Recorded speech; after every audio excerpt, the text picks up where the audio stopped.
Time to get weird and wild on the Coast Town podcast. Sounds good to me. With who do I have here? Are you interviewing me, or is this like a new thing that we're doing? I don't know. Who do I have here? Let's just go with it. Who do I have here?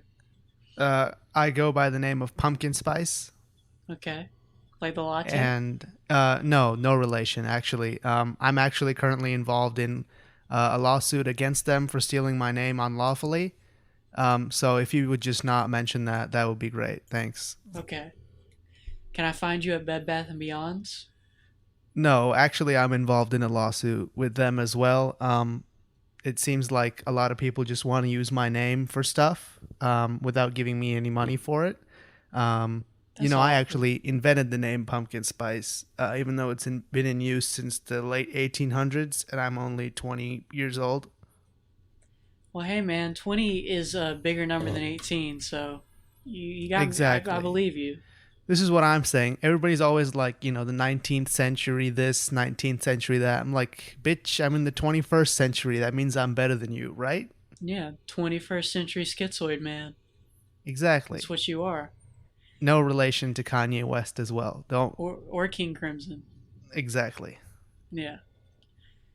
So, did you ever see the movie Click featuring Adam Sandler, which involves Okay. him going into a Bed Bath and Beyond? Okay, so unironically, I legitimately think that's maybe one of the deepest movies ever made. Okay, explain to me. Okay. Okay, here you go. This is my working theory. Okay, so this is how it works.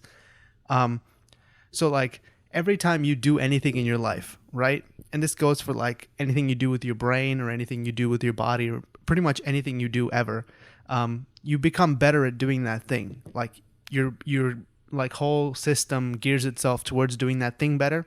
So for example, if you like to just pick a normie example for easy comparison. Let's say you like to run a lot. If you run a lot, that means you're expending a lot of energy in like a short amount of time, and your system like adapts to that, and then you get like better at running. That means your muscles get smaller but more efficient, and you can like run for long periods of time, and that's totally fine. Like your whole system adapts to making you run better. And that whole movie Click is about if you whatever you do for the first couple of days you have the remote is the thing that it's going to keep doing by itself no matter what. It's like a feedback loop, I guess is what I'm trying to say. So if you feed something into the system, it like propagates itself, and then from then on, it just keeps doing that thing. And Okay. I'm completely sure this is entirely unintentional on their part, but they made it so that he kept like fast forwarding or whatever, and then he just fast forwarded through his whole life, and legitimately Oh. Okay. this is like one specific part of the movie, I guess. There's whole other parts of the movie, like watching girls bounce in slow motion or whatever that I'm completely not involved with at all. But Yeah. just that one part where he has a feedback loop that makes him just keep doing what he keeps doing. That's basically Hmm. the world in a nutshell. What do you think? Okay. I was confused until you mentioned like the part about him just like it getting better at fast forwarding. Then I'm like, oh, now I'm on your page. Now I see. Because while you are correct, may I remind you that most of that movie is just Adam Sandler being retarded and a dog humping a stuffed animal. Yeah, yeah. This is what I said. It's completely unintentional because if it was intentional, they would like lean into it. It would be like primer. Like they would be like, oh, time travel this, time travel that, like all kinds of deep shit. But most of it's just him doing stupid stuff and them getting an excuse to shoot in slow motion for no particular reason. Well, I will say that it's not entirely unintentional because if you do, like, if you're paying attention to the movie, like, the later half gets really, like, esoteric, like, you know what I mean? And, like, emotional. So they clearly intended Yeah. something like that. I mean, Yeah, the it's end of not the movie, completely he's like an unintentional. old ass dude in like a future hospital somewhere, and then he wakes up and it's a dream or whatever, right? So message learned. In fact, it's kind of like the Christmas Carol in reverse. Oh, Yeah, hey. There yeah. we Adam go. Sandler's Click. There you go. So Christmas Carol, he learns about shit he did in the past that he probably shouldn't have done and how it affected people. In this, he's like learning about stuff he's going to do in the future if he doesn't change what he's doing right now. Effectively the same lesson, right? Well, yeah, except much scarier because if you know your future, then that's scary. right? Exactly. If Yeah. you know your past, it's like, well, you're kind You could of like learn. on a low level, on a low level, you're already aware of the stuff that you've done, but in the Hmm. future stuff, you have no idea what's gonna happen. So when that stuff does end up happening, it's even more scary. Yeah, if you're looking back in your past, usually it's the theme is more like deep down the character knows all this. He just needs to be confronted with it.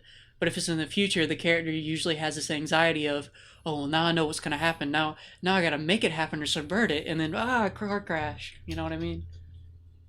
Exactly, exactly. So it's like it's first of all, that movie's an even better version of Christmas Carol. And Okay. secondly, it's basically the world in a nutshell. So, best movie ever, probably. Okay. So speaking of Adam Sandler, there was this 16-year-old kid who works with me, and not he's 16, so you know what I mean. But he said that uh, Adam Sandler's Waterboy is a better film than Superbad.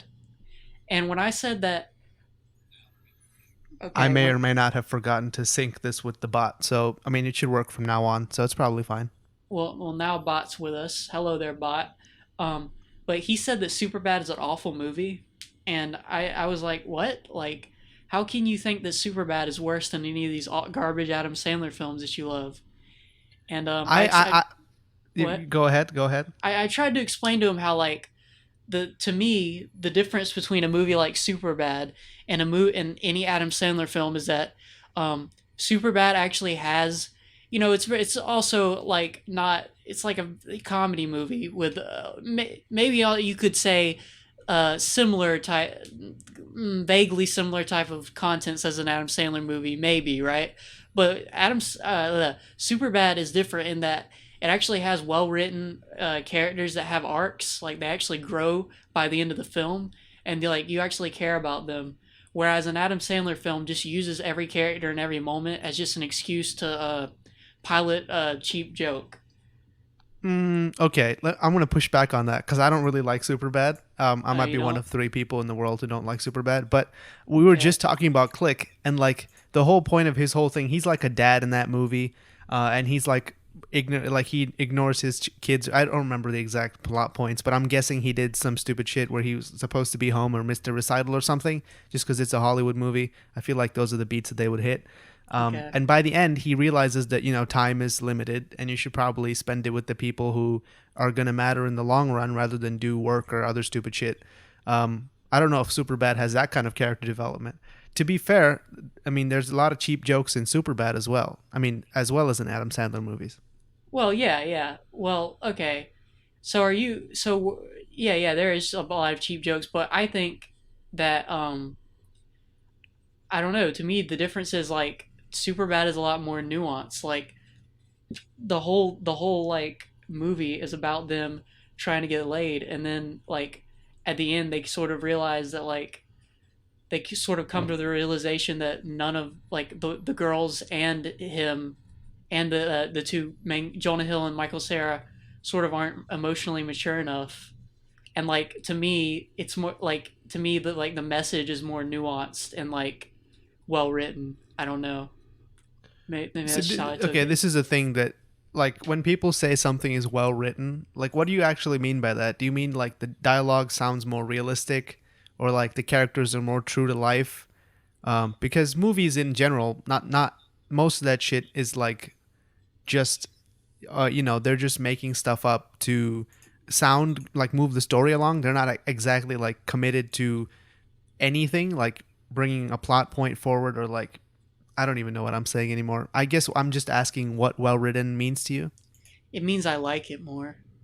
Yeah, there we go. That's what I was trying to get at. Like, people just say well Yeah. written for stuff that they like. Me like, my Well, brain is like yeah. 400 IQ, so if I like this, it must be well written. Not saying that you're saying that, but like other people say that. Rick and Morty stands, Yeah, maybe. basically. I Yeah. mean, okay, so Rick and Morty is like one of these things where I feel like it's one of the few pieces of media where it can appeal to people on such a general, broad basis based off of like cheap parlor tricks or like gimmicks.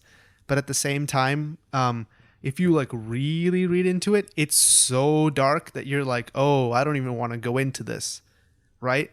Like the most famous episode of season 3 was that Pickle Rick episode, which people just went crazy over just because he has a catchphrase, but then like it's actually like a metaphor for him, being an alcoholic and not wanting to deal with his problems. And the Yeah. whole episode's like the backdrop is that he's trying to avoid going to therapy is the whole point of that episode. I never saw season 3 of Rick and Morty. I only saw seasons Well, 1 and 2. So, I just spoiled an episode for you. well, I don't Whatever, care. I it's don't okay. care. But the yeah, that's it. But that's every episode of Rick and Morty though, almost basically because Yeah, like except that people, one. But yeah. except what one? Well, you haven't seen season 3, but there's an episode in season 3 where like there's a set of galactic superheroes called the Vindicators. Okay. It's basically just like a one-to-one of the Avengers, you know. Okay. Oh yeah, So and the TV channel ad episodes kind of yeah. suck. I don't Well, know. I mean, the whole point of those is that they're kind of random, and it's very specific type of humor. Like if you don't like that kind of humor, it's not going to click with you. Those Yeah, specific episodes, but they don't suck. I shouldn't say that. They don't suck. They're just not as good as the main episodes. I think. yeah, Yeah. Well, the first one was actually pretty good. The second one they did, I didn't like. yeah. I feel like they kind of fell into fan service with the second one. Yeah. There's also one where they do it in like a hospital waiting room when they're waiting for like Jerry's um, penis to be transplanted to an alien or some shit. There's something like That's that. pretty cool. That That's was what I more want to random happen to than the me. second time they did it. Yeah. Jerry's one of the best characters. I identify with him Why do you identify with him actually? because I want my penis on an alien too. Do you want you? But okay. I Well, don't know if this is some kind of like weird like fetish that you have, or if it's just I'm like a kidding. long time. Okay, yeah, okay. Yeah. Well, Um, I don't know. He's just like I don't know something about him. He's just I guess he's just like you could see you could put yourself in his shoes easy. You know, he's relatable. He's like a misanthropic like divorced guy. I don't know if they get back together, but that's what it ended up being, and that was so funny. no, they don't. They broke up at the very end of season 2. They don't get back together at all in season 3. That's Actually, season cool. all of season 3 is about them being divorced. Like that's the whole arc of season 3. Yo, that's cool that they stuck with that because most shows wouldn't do that. You know what I mean? Well, I mean, this is Dan Harmon writing this, and he basically hates all humans and relationships in general. So I That's feel like for him, fire. this was the easy way out. Yeah, I like that. God, I had another point about Rick and Morty. I don't know. This is just great content. We're talking about Rick and Morty season 3, Okay, like a let me year go after back. the fact. Let me go back to Adam Sandler because there's a Sandler rift in the universe. I feel like right. There's the great Sandler debate. Which side do you fall on? Do you think Adam Sandler is trash or do you think he's good? Are those the only two options? All right, we're gonna expand upon it, but for now, let's just say those are the two binaries, and then we'll get into it. I think he's like what would like in the 80s if they had just made, those wholesome like family movies they made in the 90s and like the early 2000s. Yeah. If you wrap that in just like the worst, most disgusting layer of maybe the laziest comedy ever imagined, that's Adam Sandler to me.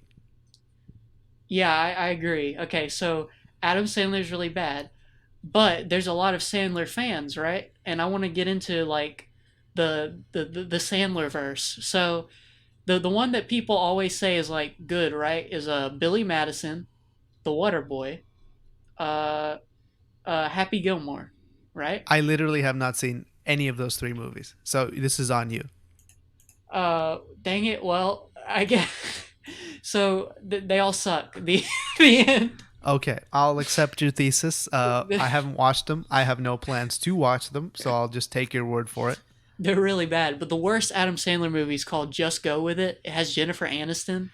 I have seen that. That movie sucks so bad. But What do at you? the heart, there's like a feel good family message. And I feel like that's why people watch it in the first place. Yeah, yeah. I guess yeah. People get a lot of intellectualism from Sandler. I don't know if it's intellectualism that they get, but they get something. Well, they think they're getting it. I don't think they think they're getting it either. I think like okay, so if you have ever like just had to babysit kids or like had to deal with kids, you know that it's pretty hard to find stuff for them to watch, like and Okay. that you don't want to kill yourself watching it with them. Does that make sense? Yeah, I guess so. Yeah. I Well, feel like I Adam like Sandler children's things, fulfills so what? I don't know. I like children's shows, so I could watch Dora with Yeah, somebody. but I don't even know. for you, there are children's shows that you would probably not want to watch. Like Yeah. how much Teletubbies are you going to watch back to back?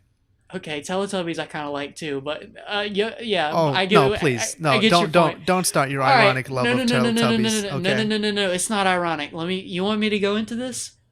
I have a If you deep. okay, wait. What are you actually saying? Are you saying that you Okay, actually watch multiple episodes of Teletubbies back to back without wanting to just enter a state of vegetative sleep and never wake up? no, no. You just hit the nail on the head.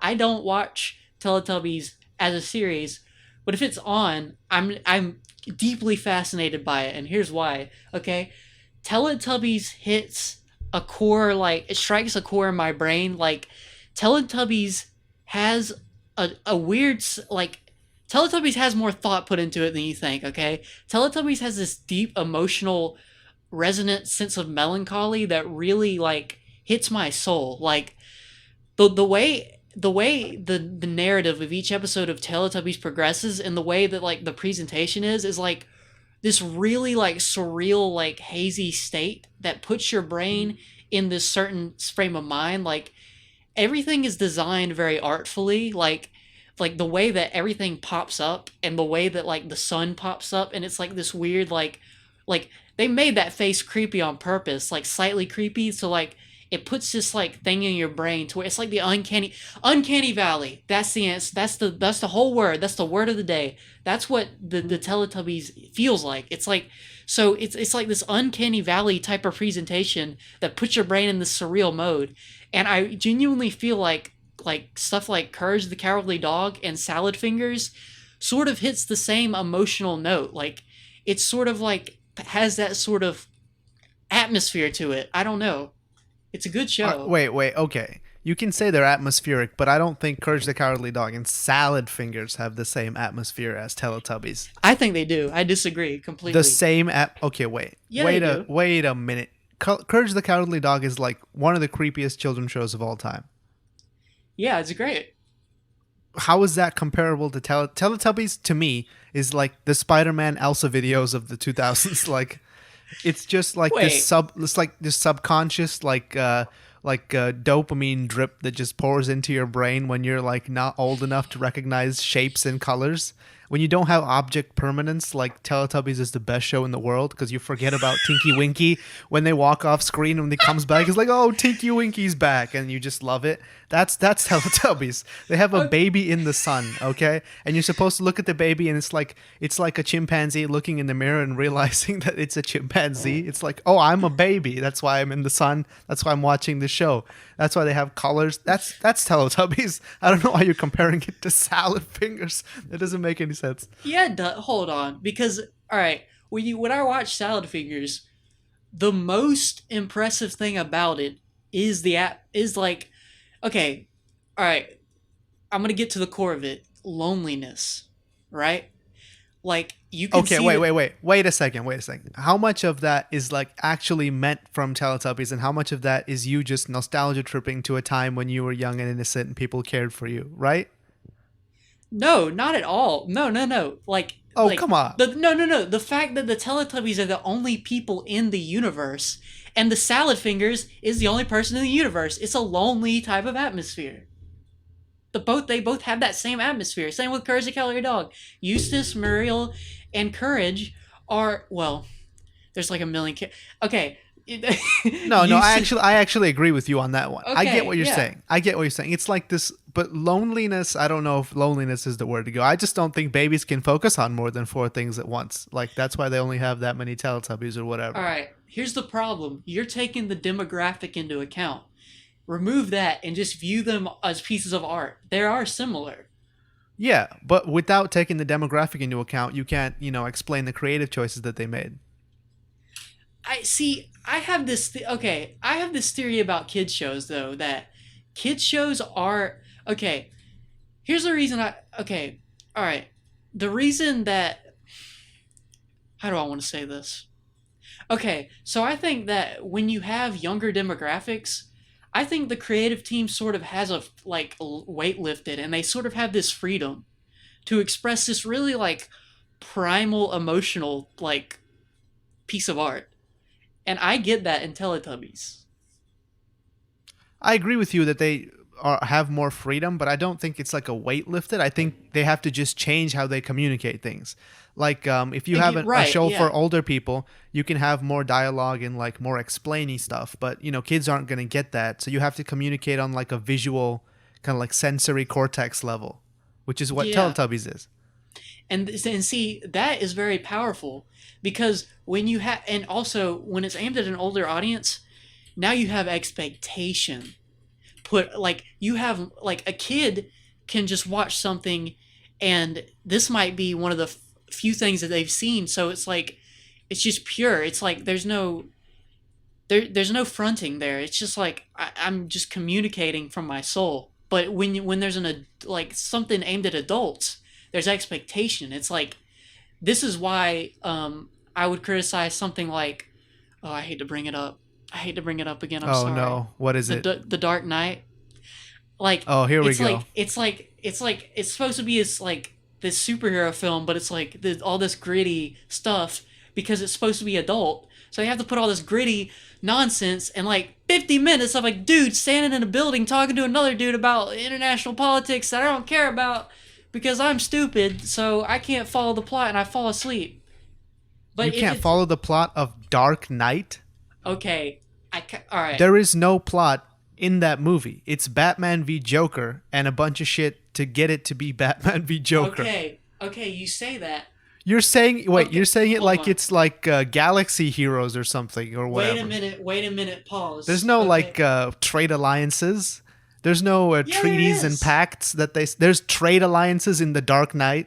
Okay, every scene when Morgan Freeman and other nameless character are talking in the building, they're all talking about China and traveling and Wayne Industries. You don't remember that part, but that's like half the movie. All of that was a setup so that Batman could fly up to a plane. That was the whole point of that. That Okay, was the only point of that. then why did they have to draw it out so long?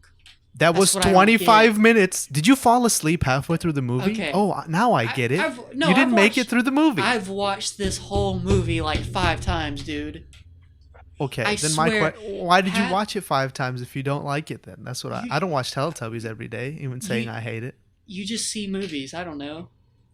It just Oh, is it like a happens. TV thing? Yeah, I get you. I've watched a bunch of movies. Man, I've watched The Rock with Sean Connery like 7 times. As in the man? No, The Rock with Nicolas Cage and Sean Connery. Okay. Well, I've never seen that. Is it good? No, it's not.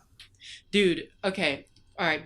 I don't want to switch but okay, I'm exaggerating. But like, and I hate to sound like one of these people, but all of the talking parts in The Dark Knight that didn't have the Joker were worthless. What is the alternative? Like a 2 hour, smash cut of everything Heath Ledger did on set? I mean, yeah, because like that's the only where people watch it for that. Well, yeah, that's why when he comes on after not having been on screen for 15 minutes, it's like a completely different thing. That's the contrast between him and Batman. If you have just Joker and no Batman, then you're going to get that Joker movie, not The Dark Knight or whatever. Okay, I'm starting to understand because all right, here all right, so there's this one guy, right, that I used to know who I used to say, why do you like playing? There's this game, some early access game on Steam that had a bunch of grinding, right? And it was one of these resource survival games. And he had to do so much grinding in this game, and I'm like, dude, why would you play this game where there's so much grinding if you could just play a game that's fun all the time? And he said, because the grinding makes the actual fun stuff more fun. I do not understand that at all. Well, it's like, going to your, shift at a job or whatever, working for 8 hours, then coming home and playing video games. The work makes the video games better. If you just play video games all day, I assume you'd get some fun out of it for a couple, of months or whatever. And then after that, you just kill yourself, I guess. I don't know. Okay, right, but like while you're playing that video game, after coming home from work in this analogy, Why would you? I guess some people like that because like MMOs are popular. I don't Well, know. yeah, I mean, first of all, there's that. Second of all, why do people watch Twitch streams? Because 80% of it is just downtime, right? I mean, if you just wanted to watch the highlights, you could just watch the YouTube video they put up later. But people watch Twitch streams anyway. You know what? You're right. I'm completely wrong about this. I think everything that I've just said is completely wrong Oh because you are God. right. There's tension. There has to be tension and release for literally anything to work, right? So I think I'm completely wrong. Everything that I've just said. Well, we could always go back to Teletubbies we were talking about. Well, no. There's another problem with the Dark Knight, but I can't play. I think just okay. Here's the thing. The core, like, if you really break it down, right? You say stuff like sports and anime, shonen anime are the same thing, right? What it Well, no, comes I was talking about a specific documentary series, but actually, sports and sports anime are basically the same thing. Well, yeah, that's what I'm getting at. Like a lot of people say that, even if you don't like. A lot of people say that. What it comes down to is aesthetic. I think. Like, if the aesthetic doesn't resonate with you, then the movie won't resonate with you. You know what I mean? Okay, but then if you make like a different argument based on some like socio-political level, then you're just being, negotiating in bad faith at that point. If you don't like the aesthetic, you should say you don't like the aesthetic, which I'm fine with. I mean, Christopher Nolan has a very specific aesthetic, which he does in all of his movies, and only some people like him, and that's fine. Yeah, they're right. Which is why I just admitted that I was wrong. So Yeah, I mean, there you go. like our friend Matt, the third member of Coast Town, famously doesn't like Christopher Nolan, but I think Yeah. his reasons are somewhat different than the reasons you said. I think his reasons are because he sees him as having like lifted some of his cinematic, like traits or like his characteristics from different filmmakers because he's so knowledgeable about movies and shit, and we're not. So he sees him more of like as a copycat. That's why he doesn't like Christopher Nolan in that sense, which I get also. And to add on to that, actually, the past week I've been getting like really into classical music again. Like I used to be into it a couple years ago, and then I got back into it again. And I was listening to this symphony called made by this guy Dvorak or Dvorak is how people say it. He's Czech, I think. It's called Symphony from the New World. And if you listen to it, a lot of the really famous like film scores of the 80s, 90s, maybe even early 2000s, written by like people like John Williams, Hans Zimmer. A lot of them sound very similar to this like symphony written in like 1900 or 1910 or something. And then you realize that, oh, it's just all inspired by this one guy's symphony, like the theme from Jaws, the theme from Lord of the Rings. Like there's so many similarities to that in this symphony, which was written like over a century ago. And then what does that mean about like, does that change your opinion about John Williams as like this institutional figure of film scoring? Does that change your opinion of Hans Zimmer as like this institutional, figure of film scoring who's like changed the way that film scoring even works now, where he doesn't even use melody anymore. He just uses like atmospheric sounds to get the message across. Do you diminish their like contributions to the field because they took some melodies from this guy from 1910? Not saying that Dvorak didn't invent them first, of course he did, but like, does that diminish what they've accomplished in their career? To me, it's like a mixed bag. It's kind of like, yeah, they did contribute and they're like all this big name in movie, film scoring, but then at the same time, they like clearly took this melody from this guy. And then it gets even more complicated when you think about like, well, sometimes the directors use like stand-in tracks before the music score is written, and the director might have used this piece from Dvorak in the movie, and then he just when they were editing it, they just fell so in love with that part and how the music worked, they just told the composer be like, write something that's basically this, and then you kind of have your hands tied in that moment. You can't really do anything else. Like it's so complicated that it's impossible to tell. So, eventually when we get Matt on here, I'm gonna talk to him about that, I guess. I don't know. Well, I don't think that anything that you just said diminishes anything that those people have created because I don't think I don't know about this whole concept of originality. I don't think it's that valuable. Well, you're taking the anti-Ben Saint argument here because Mr. Ben Saint famously just likes anything that's original, even if it's complete trash, because it's new, if nothing else. I mean, Well, the reason that I don't value originality is because everything is original and also nothing is original. That's just how it is. Like if you like even if you're ripping something off, you're still gonna be putting your own spin on it. But at the same time, even if you're trying to create something so original that no one's ever seen before, it's still gonna be not original. So I mean, obviously there's room for more nuance in that, but like at the end of the day, uh, whatever you like is what you like. Like I don't. I guess I just don't. I'm not the one to be the arbiter. Well, I'm not the arbiter of anything, but I'm not the one to engage in that type of conversation. I just don't think it. I don't think it's productive. I don't think it goes anywhere. Like just I don't know. So your second point there, when you said that even if you try to make something original, it's not completely original. Did you mean like you're influenced by the people who you grew up listening to or watching or whatever? Or did you mean like literally is not original in that there's only finite combinations of things that can be made? I mean, like you're always influenced by all the stimuli you take in. Yeah. Yeah, I mean, yeah, like even Kanye West, like he's a person that's like moved along the field of hip hop, I think, quite a lot since he started way back in the day. Mm-hmm. And I feel like a lot of modern music is stuff that he first did way back in 2008, with like 808s and Heartbreak. Yep. Um, and even he's like super influenced by like gospel, old school soul singers. Like he uses so many soul samples in his work, gospel samples. Did you happen to listen to that Yandi leak on YouTube? No, I haven't listened to it yet. Still, I haven't. Yeah. So in that, it's kind of like I wish he would release that album because actually it's pretty good.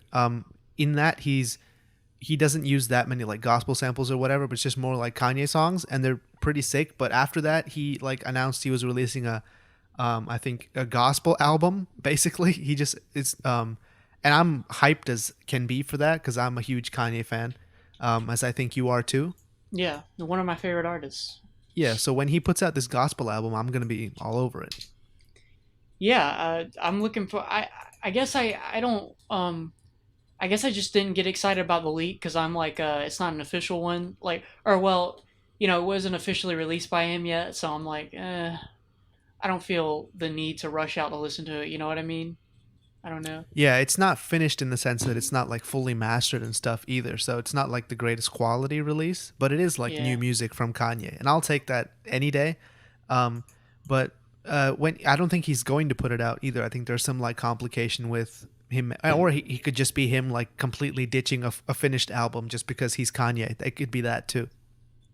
Yeah, yeah. And to your point about Kanye West, like, exactly, like his new original like contribute or initial contribution to hip hop was using soul samples, and that's or he brought that back into popularity. So soul samples are stuff that literally someone's already made before. So it's like, yeah, I mean, I think when you wear your influences on your sleeve, a lot of the time, it's more interesting. You know what I mean? Like, just be honest about it. Like, you know what I mean? I don't know. Yeah, I mean to Like, go back to the whole cartoon thing that we started off with, it's like a lot of Western cartoons these days are so influenced by anime that you can't even deny the influence anymore. It's like yeah, kind of obvious. yeah. Just why Um, Steven Universe has so many anime references. Like, yeah, I think so there's one many. episode where he is dressed up like Sailor Moon or something. I don't know. Yeah, well, yeah, yeah. It's like a magical girl outfit. Yeah. And the I haven't seen the movie yet because I'm not caught up. But the enemy in the movie, like at one point, she literally just has Utana's dress. Yeah, Yeah, yeah. And then the episode where there's an episode called Kiki's Pizza Delivery Service, and in that episode, Kiki and Steven are sitting like beside the ocean, and they're looking at two giant pieces of pizza, and it's like, and they're in like this weird like dream thing, and it's literally like end of Evangelion. I don't know. No, it It's so is. I know that's what I'm saying. It's very obvious that Steven Universe is anime inspired, but like It's so cool. yeah. Um, And then there's okay. So this is what I actually want to talk about with this is that there's this documentary on Netflix called Enter the Anime. Have you seen it in No, passing? no, but Yeah, I've heard people say that like it's like it's disrespectful or something. it's I don't know. it's like top tier garbage. It's horrible. So Oh, it's okay. like it's basic. Okay, so I don't want to go too far on this, but it's basically like a BuzzFeed video, but like expanded to like 50 minutes. Oh God. And it has the tone of like it legitimately does not feel like it belongs in 2019, like especially on a platform which has and funds so much anime like Netflix. To have a documentary which starts with like one of the first lines is like, I don't know shit about anime or something like that, or it's told from the perspective of like this completely like outsider normie person who is like going on a journey, quote Oh unquote, God. to find out about anime or whatever, and she like tells it from an editing room. It's so weird, and basically like it's just it's super BuzzFeedy is the best way I can describe it. I can't think of a better way to describe it than that.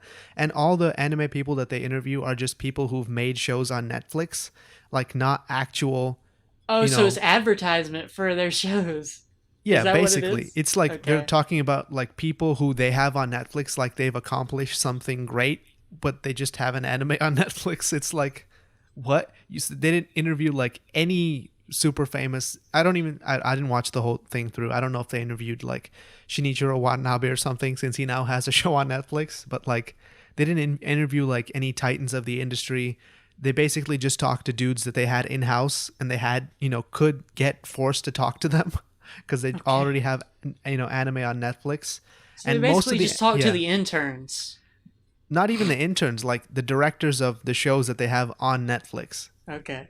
And most of them seemed like they couldn't give less of a fuck about whatever they were doing. Um, and they mostly Ugh. talk to producers, and instead of directors, like producers are fine, but they're not creatives at the end of the day. So like, how much can they really tell you about the creative process? Dude, that's so disingenuous too because like the person that they picked to do that would be the anomaly because like a ton of people have heard about anime at this point even if it's just Dragon Ball Z or Pokemon like people know what it is like stop being so like people who do those documentaries on Japan and stuff they're if it's always so disrespectful it's like oh look at this weird other foreign country you know what I mean it's Yeah, stupid and I hate that again, one of the starting points of the anime was like these people are crazy, and like oh anime is god like this violent, insane stuff, and I'm like, some anime is, most of it is not, because it has to air on Japanese TV, and it's pretty like PG, most of it, yeah exactly and they like took like specific cuts from anime that they have to show how there's like blood or something, and I'm like, yes, some anime is violent, but that's not. It's like saying movies are so violent. Look at movies. It's like a whole medium, and they're just. I just felt like in a time where Netflix is really trying to push into the anime space, and like going out of their way to fund so many shows and like buy the streaming rights of so many shows, that it really was not the correct way to forward that intention. Yeah, yeah, yeah, it's stupid. I don't know. Or if they wanted to make like a documentary about how things are done or how things are made, they should follow like, I don't know the name of that Hayao Miyazaki documentary. Is it called like Dreams of Madness or something? I've never It's seen something it. like that. It's really good, and it like is like basically just one, like a couple people with a camera following Miyazaki around as he does stuff in his Ghibli studio, and it's great. And he talks about like his process and stuff. It's great. I recommend everyone go I want to watch watch that. that now. Wait, is that the If one where he shows how to make ramen? I don't know, it might be. It's super lo-fi, like it's just like him in his house and That's him in so the cool. studio. That's I it. want to see that. Um, Have I recommend watching that way, way over this stupid thing. I don't even know why they made this. It just seems so confusing to me why they would do this. The only reason I can think of is like they're trying to push this documentary to people who have never seen any anime before on Netflix, and they're pushing yeah, this documentary as a way to get them into it. But maybe. I don't know. Well, I mean, you never know with such a big corporation. Like, I don't know. You never know. It could have been one hand doesn't know what the other's doing, and they're like, "Oh, we're trying to push anime. Oh, you're trying to push anime. Well, let's put out this thing about anime." And it's like the intention. I don't know. You know what I mean? I don't know. Yeah, I mean, I feel like Netflix is kind of they're feeling the heat because like Disney's coming out with the streaming service this year. Hulu's already huge, and Disney, Hulu, and ESPN are all owned by Disney. So they're putting out like a bundle, which is to me it seems way more like value for money than Netflix at like $13 a month, which is kind of nuts. Mm. And that's only like $8 or $9 or something. And then Apple TV has a new streaming service, which is only $5 a month, and you get a year free if you buy an iPhone. So basically, everyone's gonna have that in the U.S. Yeah. because so many iPhones.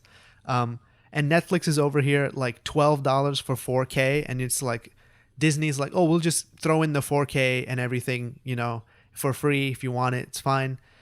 So I feel like they're really feeling the heat, especially coupled with the fact that all their new movies are just complete trash, and they haven't made a new series that's worth watching since like I don't know. House of Cards has been trash for like 3 seasons. Orange is the New Black is done. All their original shows that got them big in the first place are all over and done with, and they haven't done anything to make new stuff since then.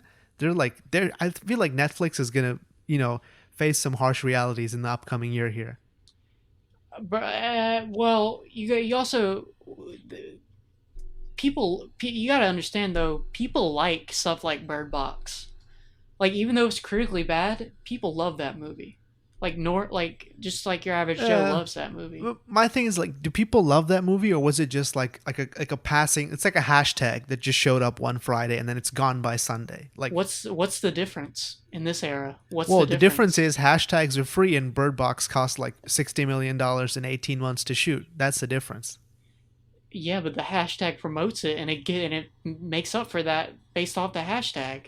That's the No, I mean marketing. when I said hashtag, I meant like hashtag like throwback birds or whatever, like pets from my youth or whatever. Like it's just like a free hashtag that shows up on Twitter, and it provides you the same amount of entertainment as this $75 million movie does.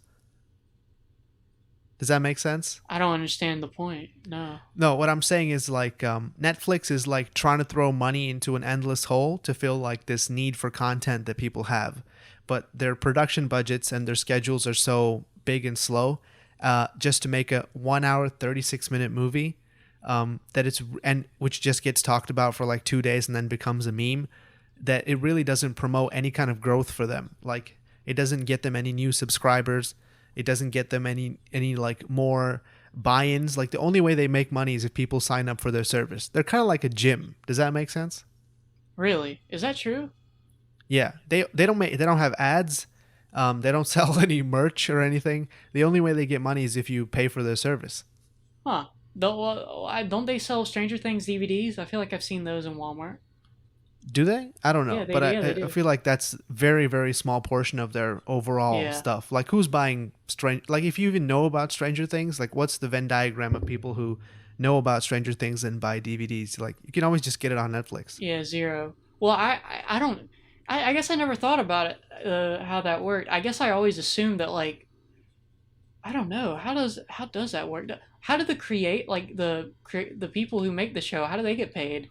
Does some of Okay, the so here you subscription go. money go to them? This is actually like kind of insane. So I only know about this because Dan Harmon mentioned this when somebody like asked him on the podcast why why does he doesn't have a show with Netflix, or why he does like a D&D animated show, and somebody asked him like why he doesn't do that show with Netflix, and then he basically explained that Netflix, their contract deals are like basically very different from old school TV deals and movie deals, in that those deals always included like percentage royalty points for all the creative staff involved in the production. And Netflix, they give you like a lump sum fee up front, and then that's it. You don't get anything else from that ever. So okay, so then what's Netflix's incentive to keep it up? Like No, but that is their incentive to keep it up. It's like, Friends has been on for like 30 years or whatever at this point, right?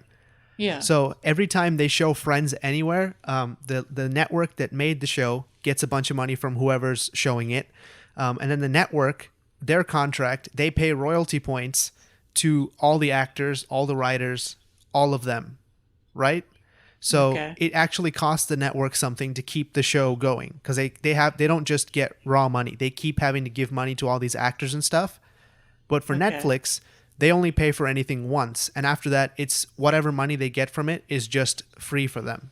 But how do they get money from it? That's what I don't understand. By new Yeah, people signing up? yeah, basically, yeah, that's how it works. So like when House of Cards first came out in 2009 or 10 or whatever, it was like this super well-reviewed show and people wanted to watch it, and that really like spurred people to go sign up for Netflix.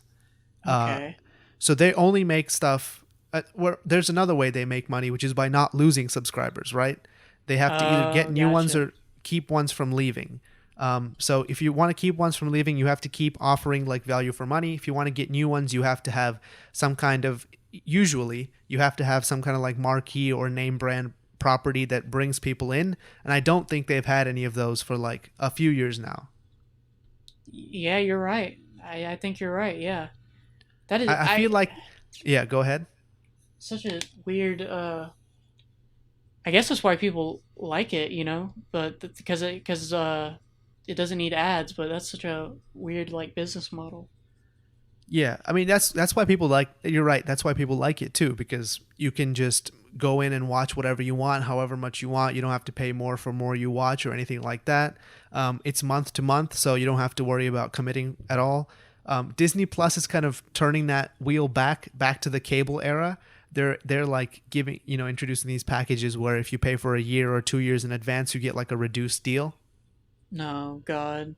Yeah, they are actually doing that, but they really want to get people signed in for like 2 to 3 years. So I said the normal rate is like $8 or something, but if you sign up for 3 years, it's like $5 a month or something like that. Mm, dude, when's this whole Disney thing gonna crash? Because it will crash, but it's gonna take years, but it will happen. I don't know. I don't know actually because I feel like Disney is just too big to fail at this point. Like No, they they're not. own they own like every big media company, No, that's what I'm saying. except Fox. That's what's gonna cause the downfall. That is what is gonna Oh cause the wait, downfall. they actually do own Fox. They own Fox Studios now. Yeah, So yeah, never mind. They don't own Warner Brothers. They own everything else. yeah. Well, But that's what why do you think that'll cause that collapse? because eventually people are gonna realize that there's just this homogeny, and it will crash. I think. But that's assuming that they don't take action to prevent homogeny. Because in the 90s there were like all these other labels that Disney used to put movies out under, like Touchstone Pictures, like a couple of other like production houses, and nobody knew that they were owned by Disney. And they used to do like Oscar movies, like more adult oriented movies, like all these serious drama movies, and nobody even knew it was owned by Disney. So I don't think that necessarily homogeneity is a problem of this. Hmm. Well, maybe it won't crash then. I Yeah, don't because I know. feel I feel like they've been the only way they were able to get this far is by being so like ahead of the game in a sense, because they were planning this Marvel cinema. They don't, first of all, that them buying Marvel Studios or Marvel as a company for like $3 or $4 billion is probably the best business deal of all time. Because Yeah. I think Avengers Infinity War by itself made like 1.8 or $2 billion by Yeah. itself. And it's like that's one movie of like 35 or 40 movies or whatever. Yeah. They have more money than many countries at this point. Yeah. And forget the movies. That's nothing. The merch. The Yeah. merch. That's crazy. I still think the movies make more money than the merch though. No In the way. short term. I feel There's like no way. the merch catches up in the long term. Yeah, well, But yeah, yeah. That's what I'm thinking of. Because like, all the kids want a Spider-Man blanket. You know, think oh, about it. speaking of Spider-Man blankets, I actually used to have a Spider-Man comforter back in the day. Me Uh, too. yeah. Yeah, that's what I'm saying. Yeah, I feel like it was the only option at Walmart. Like I just went to Walmart and the only thing they had was a Spider-Man comforter, and I was like, I'll take this. I like Spider-Man. It's fine. that's what I'm saying, man. That's exact. That's what. Yeah, there you go. Okay. Didn't you That's. have something you said you wanted to talk about? I have a list of topics. We haven't even gotten Okay. to them yet. Okay, go So, for it. Go for it. Better Call Saul is better than Breaking Bad. Okay. Okay. See, like maybe 6 months ago, I would have disagreed with you, but I recently watched like all the seasons again, and I don't know if it's better, but I'd say it's at least the same level of good. It is At better. least. It's better. I don't Okay. know about better because I I've think recency bias, but like it's really really good. Better Call Saul. okay. I've only seen the first season. It is better than Breaking Bad. Oh my, that you calling it very early in the game, Yes. my No, dude. I called it I literally called it episode 1 of Better Call Saul when it first cuz I was following it when it first came out. I haven't watched that show in like a couple of years probably. And I never saw the second season. But I from the first episode, I was like, okay, the level of directing and the level of writing in this first episode is way better than the first whole season of Breaking Bad. They've learned so much more in that time. Yeah, It's yeah. I way mean, in better. that sense, It's yes. way But better. but So like I feel like that's kind of an unfair comparison though, because you're comparing the same people at different points in their lives, like the writers and directors. well, that's what I'm saying. They're just better now, so the show's better. The show, I agree. The show is really good, but I think it depends on like how much you relate to the Saul Goodman character versus how much you relate to the Walter White character, realistically. Because I think Bob Odenkirk is just as good an actor as Bryan Cranston, but I feel like Walter White has different appeal. Because I don't Mm, feel like the type of people that like Breaking Bad, or not everyone that likes Breaking Bad, is necessarily going to like Better Call Saul. But I feel like the people who like Better Call Saul will always like Breaking Bad. Does that make sense? yeah, I just yeah, you're right. But I just think that if you just look at everything that okay, so if you look at the how Breaking Bad I've seen all of Breaking Bad, by the way. I've only seen season 1 of Better Call Saul. But It's on Netflix. You can watch it. All the seasons are on Netflix. I Better Call should Saul. Yeah. I should rewatch both of them actually.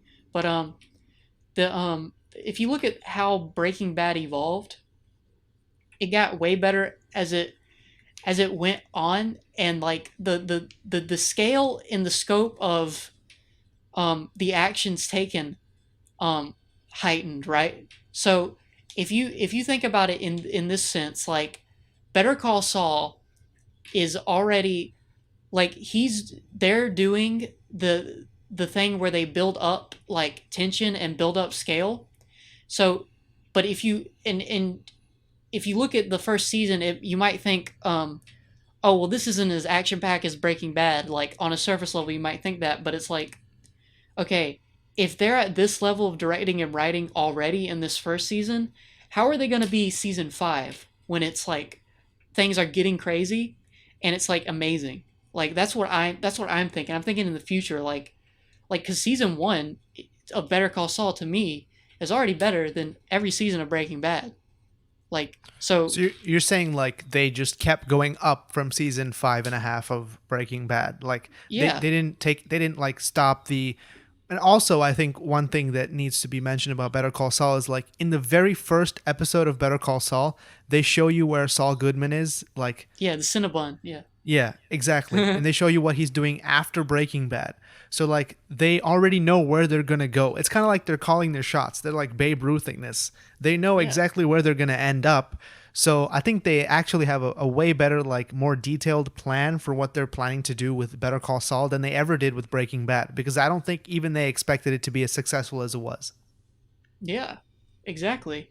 Yeah, you can tell because like there's all these things we've all heard about how Jesse was planned to be killed off and all these things. Like Better Call Saul seems like much more architect than Gardner in terms of storytelling philosophy. You know what I mean?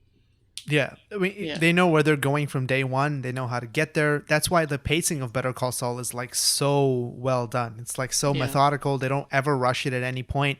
It always feels like you're building up to something or you've just like come down from something big that just happened. And that's kind of what Breaking Bad is famous for. Like you're always moving towards some like realization or some event that just happened, and it keeps you on the edge of your seat because of how well it's directed and how well it's written in that sense. yeah.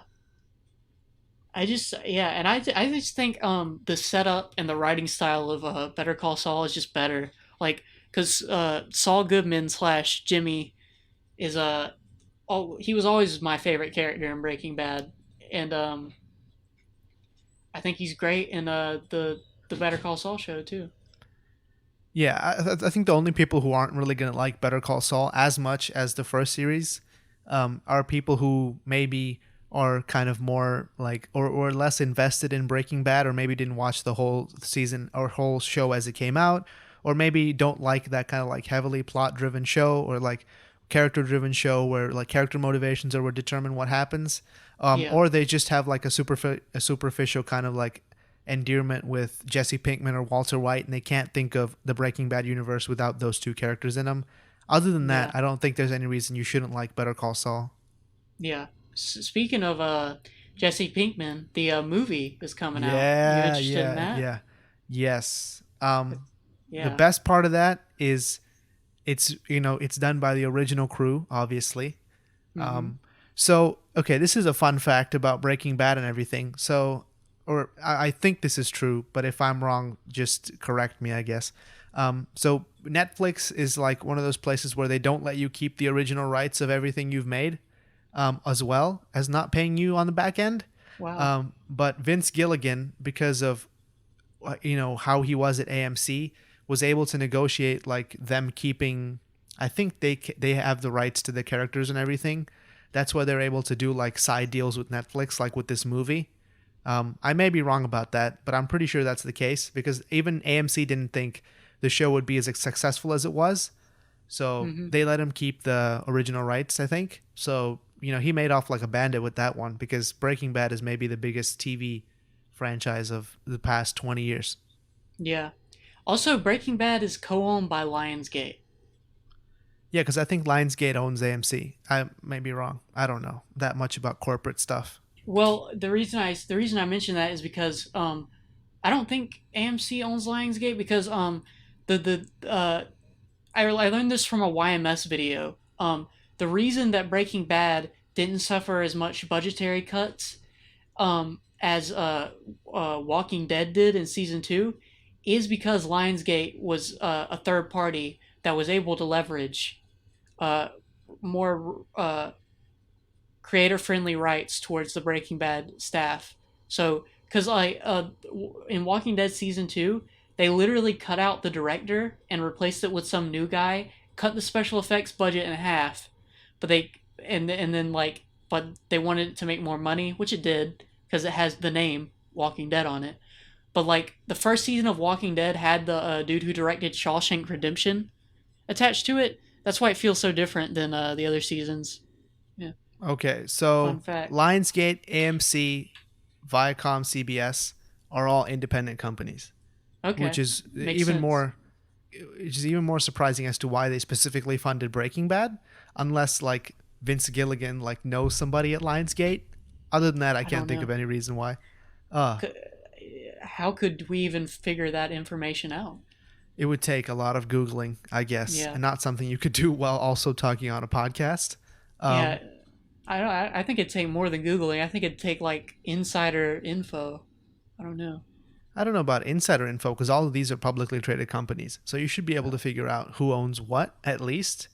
Um, but Lionsgate seems like they're really, really big in the movies. So I feel like they maybe just wanted to make a Breaking Bad movie, or they saw the potential for it. But other than that, I can't think of any reason why they would want to do that. yeah. They also may be partially owned by a Chinese firm. That's possible as well. Okay, dude. Breaking Bad was like one of the only shows that I actually cared to follow on TV. Like it was like the you remember the episode where Hank dies in the desert? Oh my god. Oh, that's maybe one of the like. First of all, before you talk about the episode where Hank dies, you have to talk about the episode where you thought Hank was going to die.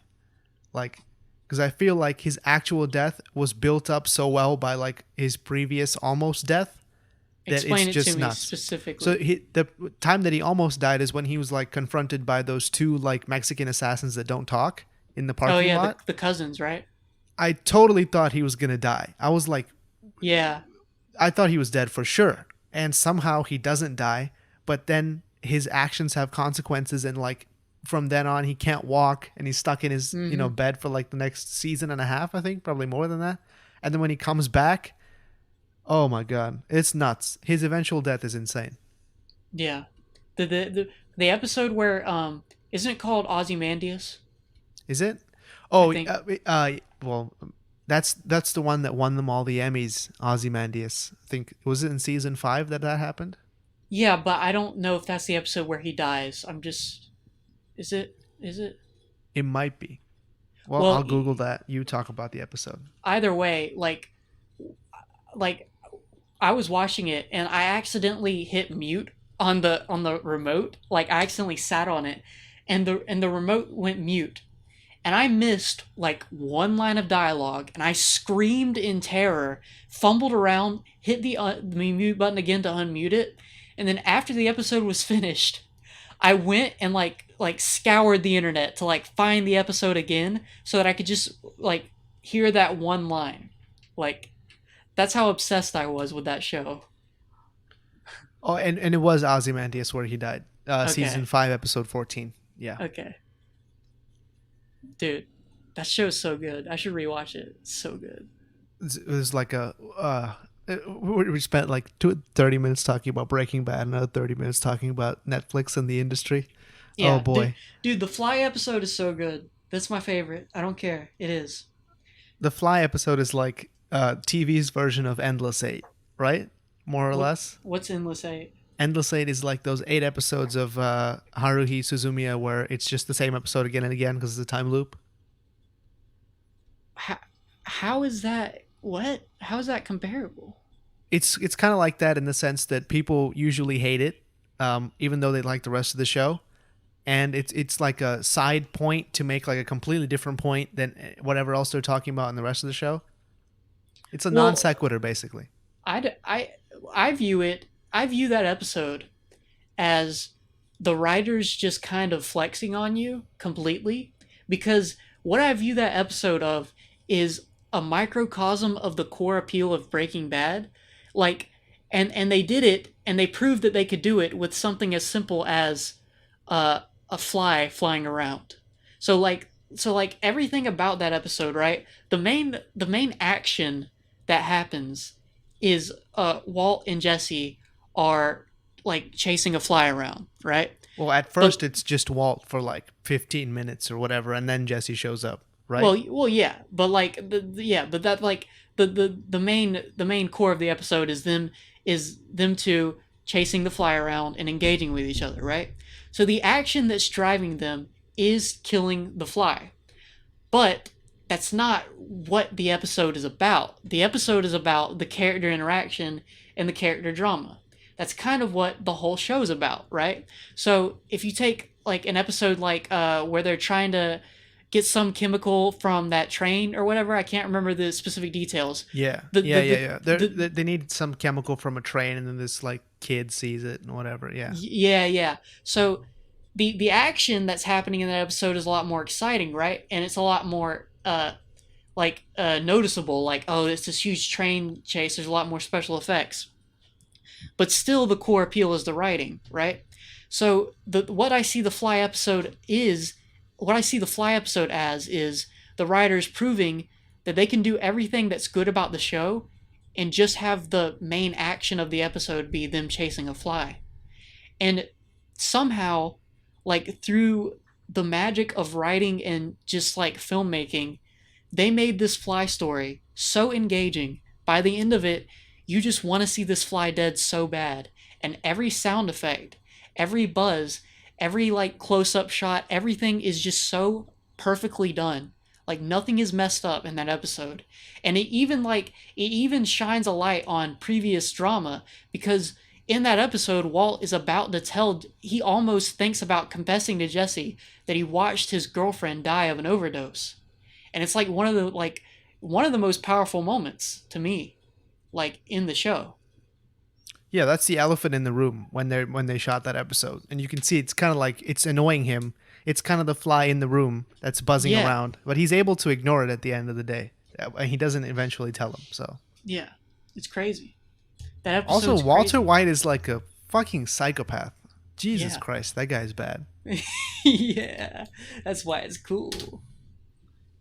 I also feel like that's the reason why a lot of people didn't make that transition from Breaking Bad to Better Call Saul is because the Breaking Bad, the Walter White character is so like it's so like grandiose and kind of like this gangster figure that he was Yeah. able to be appreciated in just that kind of like crime lord sense, even if the people who appreciated him in that sense didn't like get the underlying like pathos and reason why he went that route in the first place. Does Yeah. that make sense? Yeah.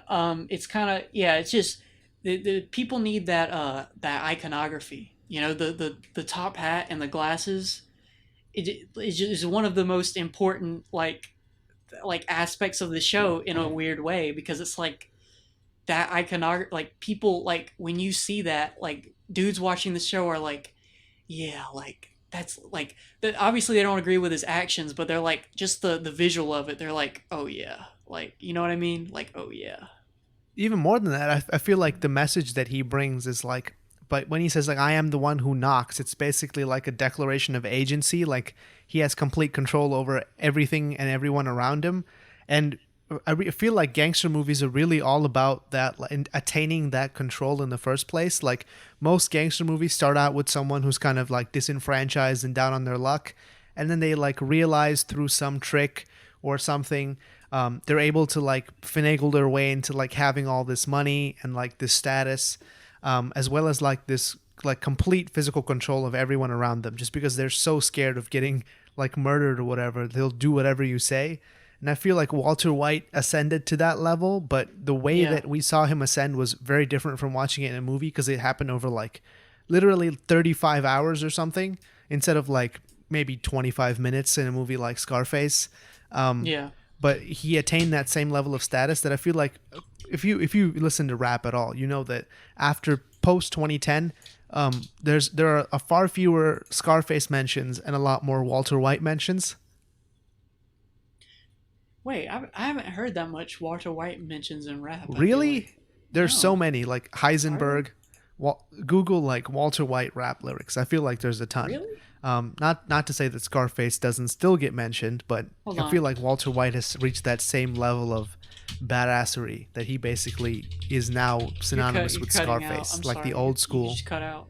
you know, Al Pacino level of coolness. Say hello to my little friend. All these lines. I'm the one Yeah. who knocks. Like Okay, I they're on the can't same level, Google I and think, nowadays. Discord at the same time apparently because while I Google stuff, you're cutting out. So I'm gonna stop. Here, let me Google it on my phone. Say again. How about I just Google it and you say something? Okay. Here we go. Walter White rap lyrics. Okay. Lyrics containing the term Walter White. All right. I am the rap game Walter White. Who's that Um, by? wait, let me find one that's actually good. Okay. Because Uh, I okay, go go on. ahead. No, go on. Go on. Okay, so I'm not gonna read out all the lyrics, but just some of the rappers that have mentioned. This may be because I listen to more underground stuff, the mainstream stuff. So you have Talib Kweli, Ghostface, Cess Crew. Let's see who else. Freaking. There's a bunch. Little Little Okay. Dicky. Oh, Little Dicky's the one who said, "I am rap game Walter White." All you right. might get you New might get topic. killed thinking that he all polite. All right. That's New life. topic. Bye. I'm done. I'm done with this. I'm Oh done my with this. god. I'm done with this now. Holy moly. You Okay. you you shouldn't have brought that in. I'm done. No. Oh, there's Stop. even French rappers that reference Walter White. So I feel like this is a thing. No, I'm not surprised. I just haven't heard it myself. That's cool though. Yeah. That is really So, cool. do you have another topic besides Better Call Saul? Yeah. So hurricanes are a scam. All Oh, right. here we go. I've been waiting to hear this. Let's go. Let's hear your Okay. hurricane rant. All right. So hurricanes are not real. Let me explain. All right. Okay. So This is a people bold statement. This is a bold statement to start off with, by the way. Just wanted to let you know. people who freak out over hurricanes are dumb. It's just a scam to get your money, okay? People go out and buy all this water and all this stupid stuff, and the hurricane never affects you. All right? All right, so last hurricane, right? When people were freaking out about the hurricane, everyone's power went out except for ours, and I just played Minecraft the whole time during the hurricane. But you know what? There was a tragedy. There was a natural disaster that happened, and I'm going to tell you what that natural disaster is. Oh boy. I died in a Minecraft hardcore, my survival hardcore map that I'd spent like dozens of hours in, gone. Okay, so really, what I'm getting at here is You're the real Minecraft. victim of Yeah, I'm the hurricanes. real victim. Yeah, see, I don't. Yeah, I'm the real victim here, and Minecraft is the true natural disaster. Okay. Wait, was Minecraft the natural disaster, or was your playing skills the natural disaster? I'm gonna plead the fifth on that one. Okay. I think I died Um, to a zombie, so what kind of world are we in where, I feel like at some point they're just going to announce like random natural disasters just to ignite the economy and get people buying stuff again cuz like no one buys anything anymore. And so the only time anyone buys like large quantities of stuff is when a natural disaster happens. So I could see like a company like, okay, imagine this dystopia in the future. A company like Walmart, right? Their public earnings call is going to happen in like a month, and they really need a nice little boost on their, to show that they still have like 2% growth or whatever it is. So they bring out all these like secret weather manipulating devices in the Pacific Ocean, or no, in the Atlantic Ocean, and they just like make a hurricane and then point it at the population center of the US, which is like the northeast coast, and they just make it as powerful as it needs to be just to get people scared. And then so they buy stuff. And then, in my version of it, they don't make the hurricane hit landfall, but then in their version, they probably do because they sell construction materials as well. So that's what I'm thinking when you said hurricanes are fake.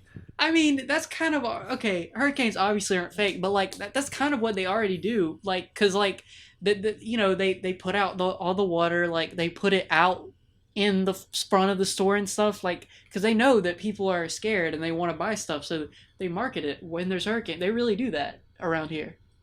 Yeah. And Like that's an natural actual thing. disasters are huge for the economy. Like when I was living in Austin, we had maybe the biggest hailstorm of the last like half a century. And so many people's windshields, roofs, windows were all jacked up that maybe like 30 small businesses were advertising all over the city to like repair car windshields and like rear view mirrors and stuff. And like windshield or windows, roofs, all roofing tiles apparently come off if it gets hit by hail too hard. So they were like all kinds of roofing people popping up, and I swear like at least maybe like 200 people got jobs out of that. Yeah, dude. Yeah, I mean, maybe I'm being too cynical. Like, it's not. It's just how it's obviously how things are gonna work. But it's just weird. Except If you earthquakes. I feel like earthquakes don't benefit the little man. They only benefit like the big players in the industry. What do earthquakes even do? Oh, have you ever experienced an earthquake?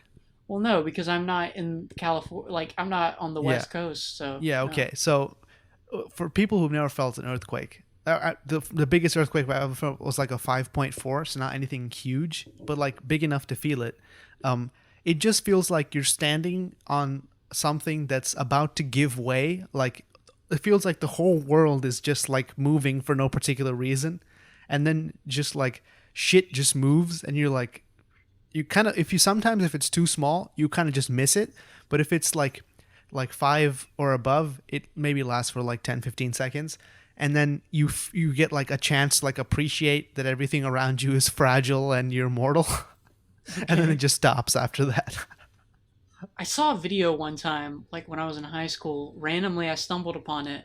This like kid in Japan was filming his like earthquake, and like his manga was falling off the shelves, and he was screaming. Yeah. I That's mean, my if experience. you go outside, it's a little bit more scary cuz it feels like sometimes when you're inside a building, it feels like only the building is shaking, but if you go outside, you can see that everything is shaking, and they like cause cracks in the road and shit. It's just kind of fucked up. And I don't think it spurs any small business activity, because the worst that can happen is like your house falls down and then you can't build a new house. Like you have to get a contractor to do that. So What does it look like from a visual perspective when the earthquake's happening? shit is just shaking slightly. That's basically it. Like I don't even know. It's not like there's no like alarm bell that goes off or anything. It's just shit just shakes and then it doesn't. Sometimes a book falls off a shelf. That's That's it. cr- that's kind of crazy though to think about. Do you have this primal fear of big things in the sky? I think everyone does, but I do. Why specifically big things in the sky? I feel like that's Okay. so specific. One time I was at some kind of event when I was really little, like 9 or something, and I saw like airplanes like in the sky, like they made like trails, right? And I was like, what if the Triforce from Legend of Zelda appeared in the sky? And I got but it was like huge.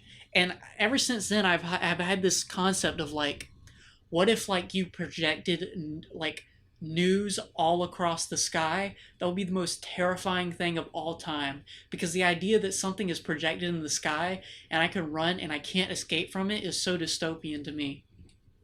I think you've been playing too much Majora's Mask. I feel like that's what this is. I mean, not recently, but that's a game that I've played a lot of times in my life, so that's probably it actually. Yeah, you're right. So the moon comes crashing down.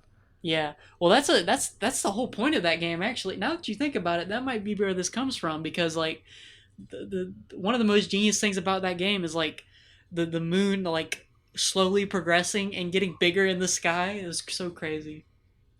I feel like if there was a modern day dinosaur, it would have like an inbuilt fear of things falling from the sky. Yeah. Like we should test if chickens are scared of things falling on top of them, because I feel like if you Chicken had to, Little. yeah, you know, like they say like generational trauma, like trauma gets passed down through generations. You think Yeah. that if literally all life on the planet was wiped out, that trauma would last 65 million years? Because I feel like it would. Wait. Well, if all life is wiped out, there's no one to pass the trauma to, right? When people say all life, they mean like 90 whatever percent, like 91% or whatever. Because it's impossible to wipe out all life. Like even if all vertebrate life was wiped out, there would still be like trillions of bacteria or whatever, and then Right. evolution would continue, and you'd get back to vertebrates and everything. So it's Well, impossible that to wipe out all life. well by that point, wouldn't the trauma like be? Wouldn't it take like wouldn't those life forms take so long to like be sort of sentient that the trauma would like be dissipated by that point? Or Well, I mean, dinosaurs directly evolved into chickens and birds in general. So I don't think it's that long. Like all the smaller dinosaurs also saw the other dinosaurs die around them. So it's like dinosaur holocaust, and now they're birds. So if it's like it's like a couple 100,000 generations, maybe more than that, maybe like a million generations, 30 million generations. Who knows? dude, But I need to start studying birds then, because like just looking at them, because maybe there's something like maybe there is some dinosaur trauma there. Like, is that where Chicken Little comes from? Is that oh where that my story god, comes from? the sky is falling down. Yeah, that makes sense, doesn't it? Isn't that is that where that story? I think we Are you just figured saying are something you out. saying that Chicken Little is like dinosaur creationist literature? Is that what you're saying? No, no, no. I'm saying like chickens have generational trauma from being dinosaurs. I feel like we made that up. We made up Chicken Little. Pretty sure. It's like Well, Humpty Dumpty, yeah, but well, obviously, but what I'm saying is that's is that the idea? in that the Like, sky fell down, and but people, tell Chicken Little who don't even believe in dinosaurs or evolution. So like whatever, like how would that even be a thing? okay, how old is the tale of Chicken Little? That'll be Okay, the real answer. here we go. You All right, give your Google that. theory, and I'll Google this. Well, I just gave the theory. We need to figure out how old Okay. Chicken Little is, because depending on when it was made, people might not have even known about generational trauma when the story was written. It's a European folk tale. All right, then never So, mind. The whole theory is gone now. did you think it came from like the Egyptians or something? Like, what was the end game for this I theory? I honestly thought it might not have been that old of a story. I didn't realize. Oh, Like I did you thought. mean like when people found out that the meteors killed the dinosaurs, they were like Chicken Little and the thing, Sky? No, I thought like. Okay, I'm gonna be honest with you. I thought the Disney adaptation was the first one. The By the Disney animation, you mean like the animated one, the 3D Yeah, animated one? yeah, I thought that was like the first Chicken Little. I don't think so. Definitely not. Okay, yeah, that's embarrassing. My This bad. just adds to the idea that, Disney has never had an original idea in their life. Um, Exactly. There you go. okay, well, this Well, is the anti-Disney podcast.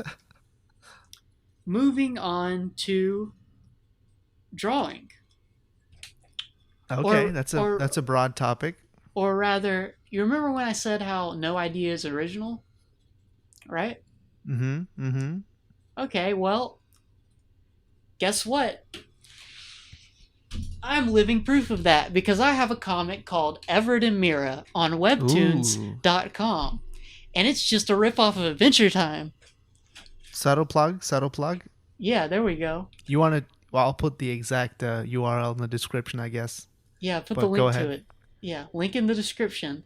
Link So in it's a description below. it's a comic about this green guy. His name is Everett, right? And he wears a mask and he never takes it off ever. Mm-hmm.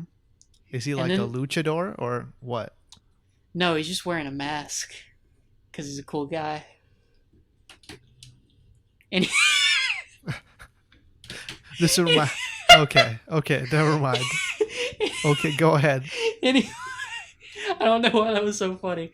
But anyways, so he has this little not sidekick, best friend named Mira, and she's like a jellyfish alien. And they go on adventures in this crazy fantasy land called Pisa Tira. And Mm-hmm. yeah, right now in the story, they're fighting a big giant mutant frog monster. And they were told that there's a crystal inside of a frog inside of this bay that they are at. And they were told that by this guy named Ernest. I wonder if he's important to the story at all. Don't give too much away. This is bad marketing. This is awful. You could have just said, "I have a new comic. Go check it out." That would have been Yeah, fine too. yeah, it's a comic. But yeah, it's fun making it. Really passionate about it. It's fun. Awesome. Awesome. Yeah, Awesome. there we Um, go. we're halfway to just being the PCP at this point. We have a comic artist. We just need like a game dev, a couple game devs, maybe like three game devs, Yeah. and like a jaded salaryman, which I could be the jaded salaryman. I'm like one job application away, so why not? And never mind. Okay. Yeah, there we Oh go. boy. Oh, anyway, I wanted to talk about StarCraft. Okay. Yeah. So if you follow my Twitter, you might have seen that I tweeted about StarCraft yesterday. It's because the last 3 days I've been playing like StarCraft like 4 hours a day or something crazy like that. Living the I have no life.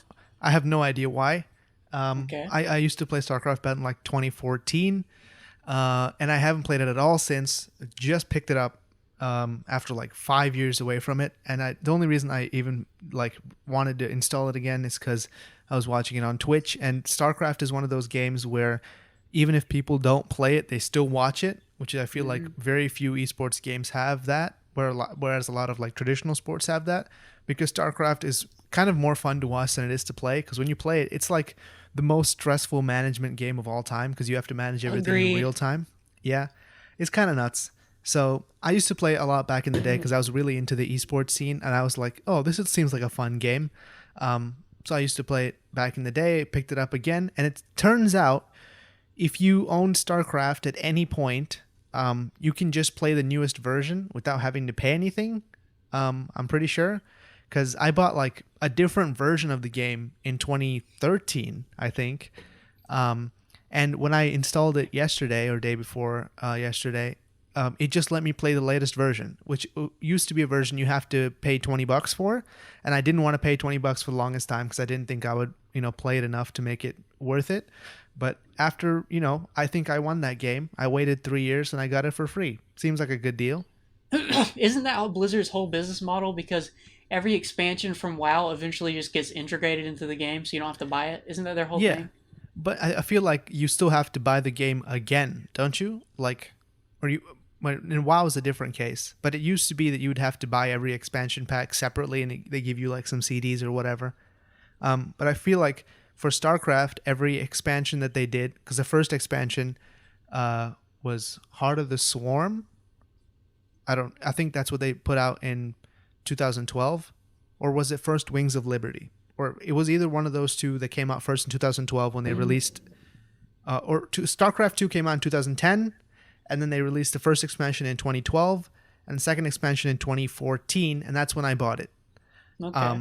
And then the third expansion happened in 2016, and up till then you still had to pay, like, each expansion was $20. So if you wanted to, you could buy just the first one, and that would just be $20.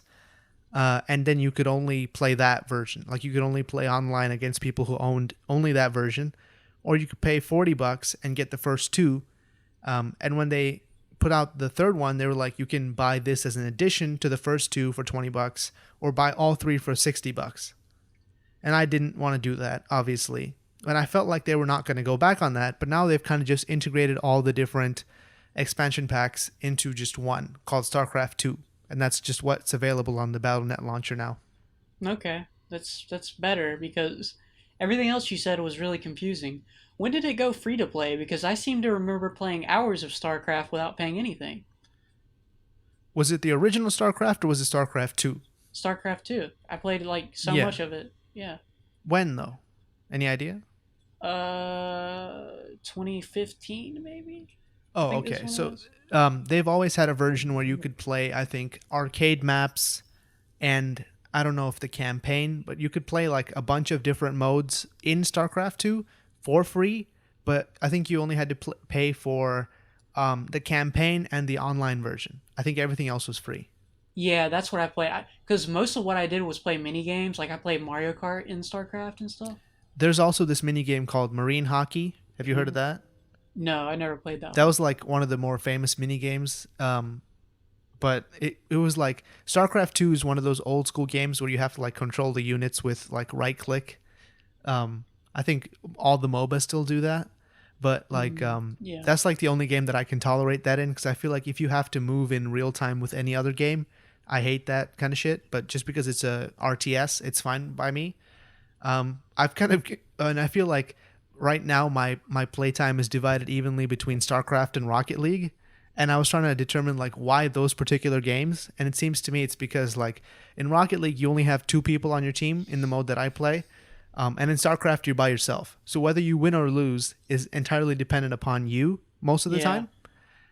And the other game that I play more is Overwatch, or I used to, but I've kind of given up on that again, because if you're one part in six, like the effect of on the outcome you can have by yourself is very low. Mm-hmm. And a lot of the time you just feel like you did nothing wrong, but you lost anyway. Yeah. And it really sucks when you do that, because you wasted like 30 minutes or whatever. And just because some other people couldn't do their job, or like you couldn't coordinate properly as a team, it kind of ruins the experience. Whereas in StarCraft, it's like if you're not good enough, you're gonna lose, and that's pretty much it. Well, I think I have a solution to make it not ruin the experience. I think the healthiest way to view a team based game like that is, look, you're not with a real team. You're with random people as your team. So the only thing that you can possibly do is play your best.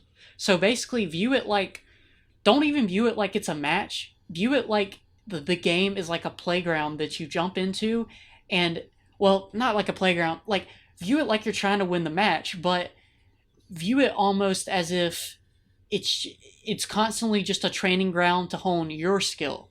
Because the only responsibility you could take at the end of the day, if you're just playing with randoms, is you. So, like, that's how I would play Team Fortress 2. Like, I would just try to to my best ability to win the match because nobody's ever going to coordinate with you. Like they're all just going to scream at you over the mic. But if they do, then obviously do it.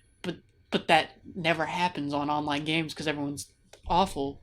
So you just do your best. I feel like with that attitude, you're gonna get pretty far in Overwatch. Did you end up buying Overwatch on Switch, by the way, or has it come out yet? It's not out yet. It's in October. It comes out, I think. Oh, I okay. Well, might. I don't know.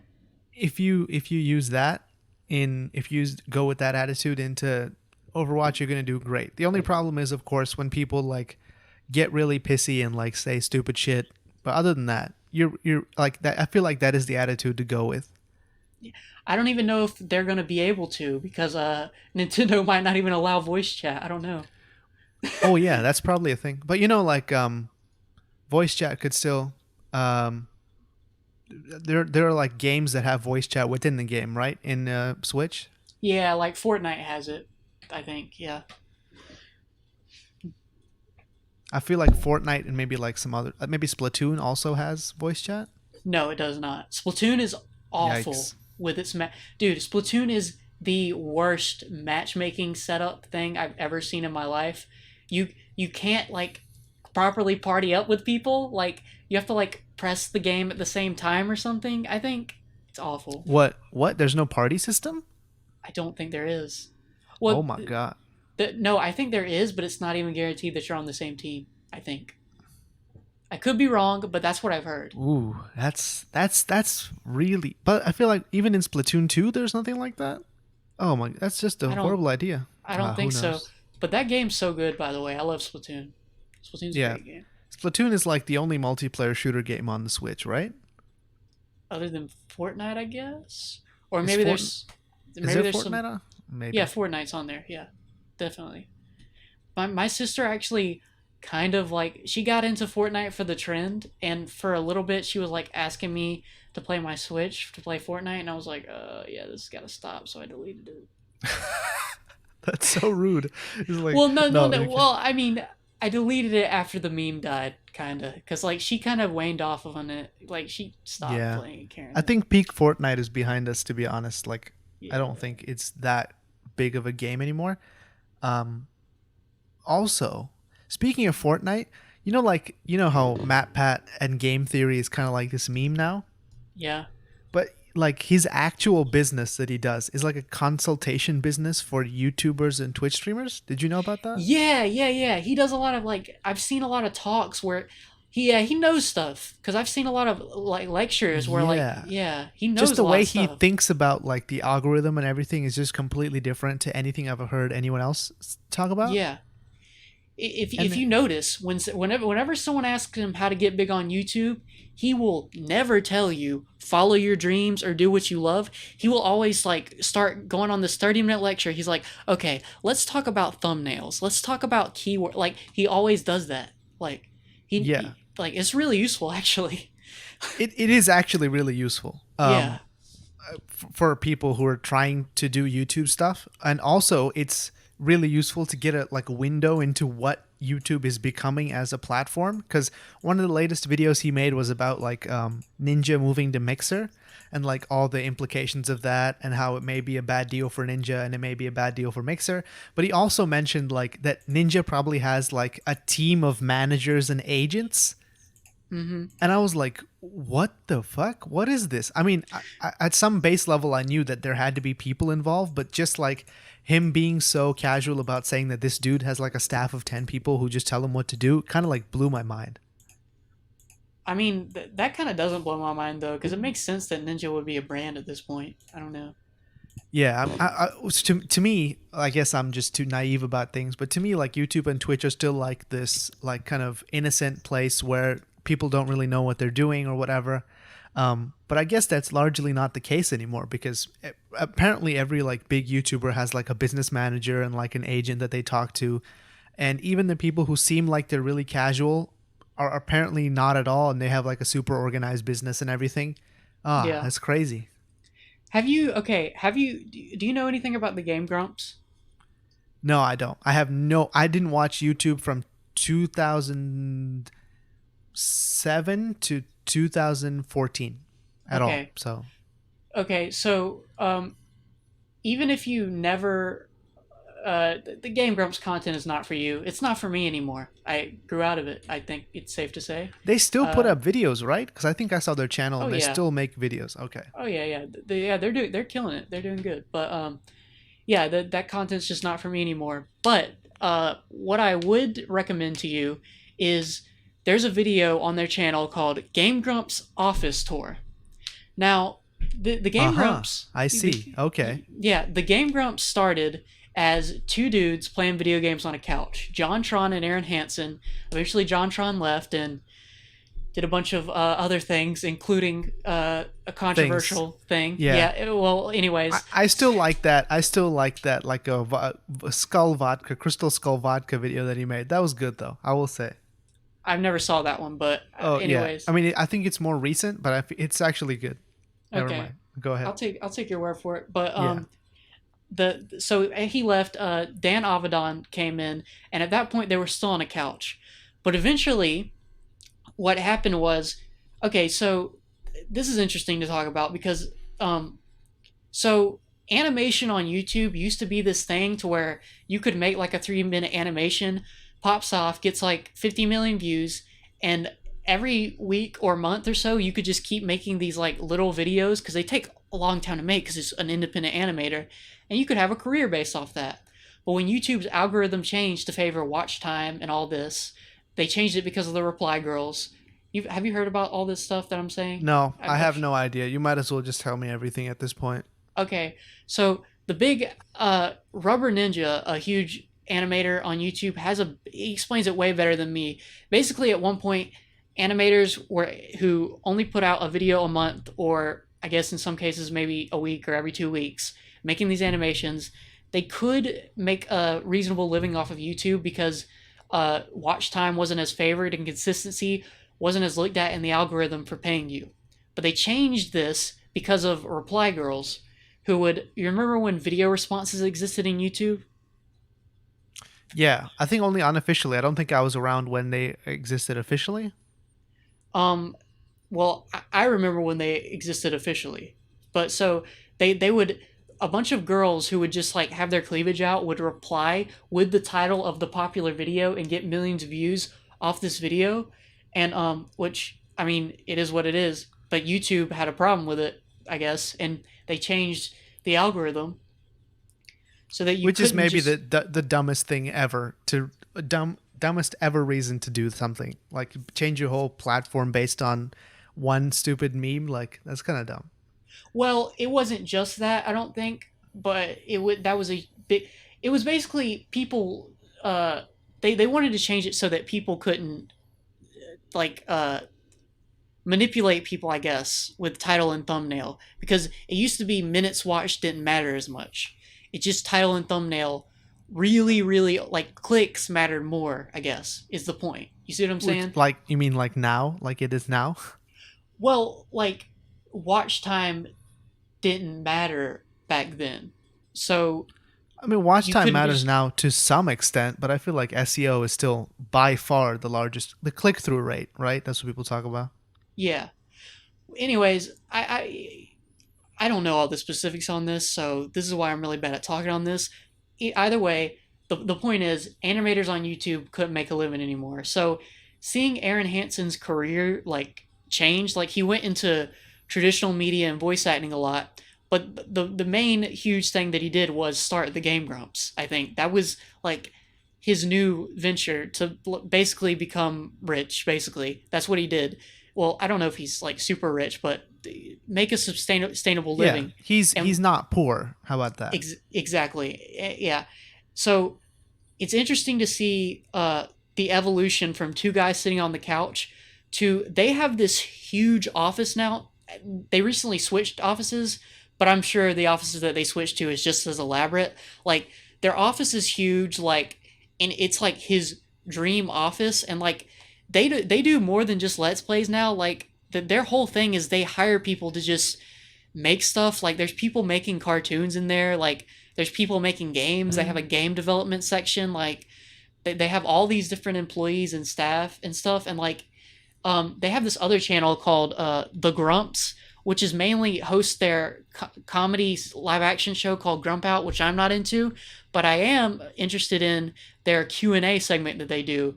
And it's just interesting to hear Aaron Hansen talk about how he's pivoted to this like CEO role, and like people ask him like there was one question like, do you guys only hire your friends?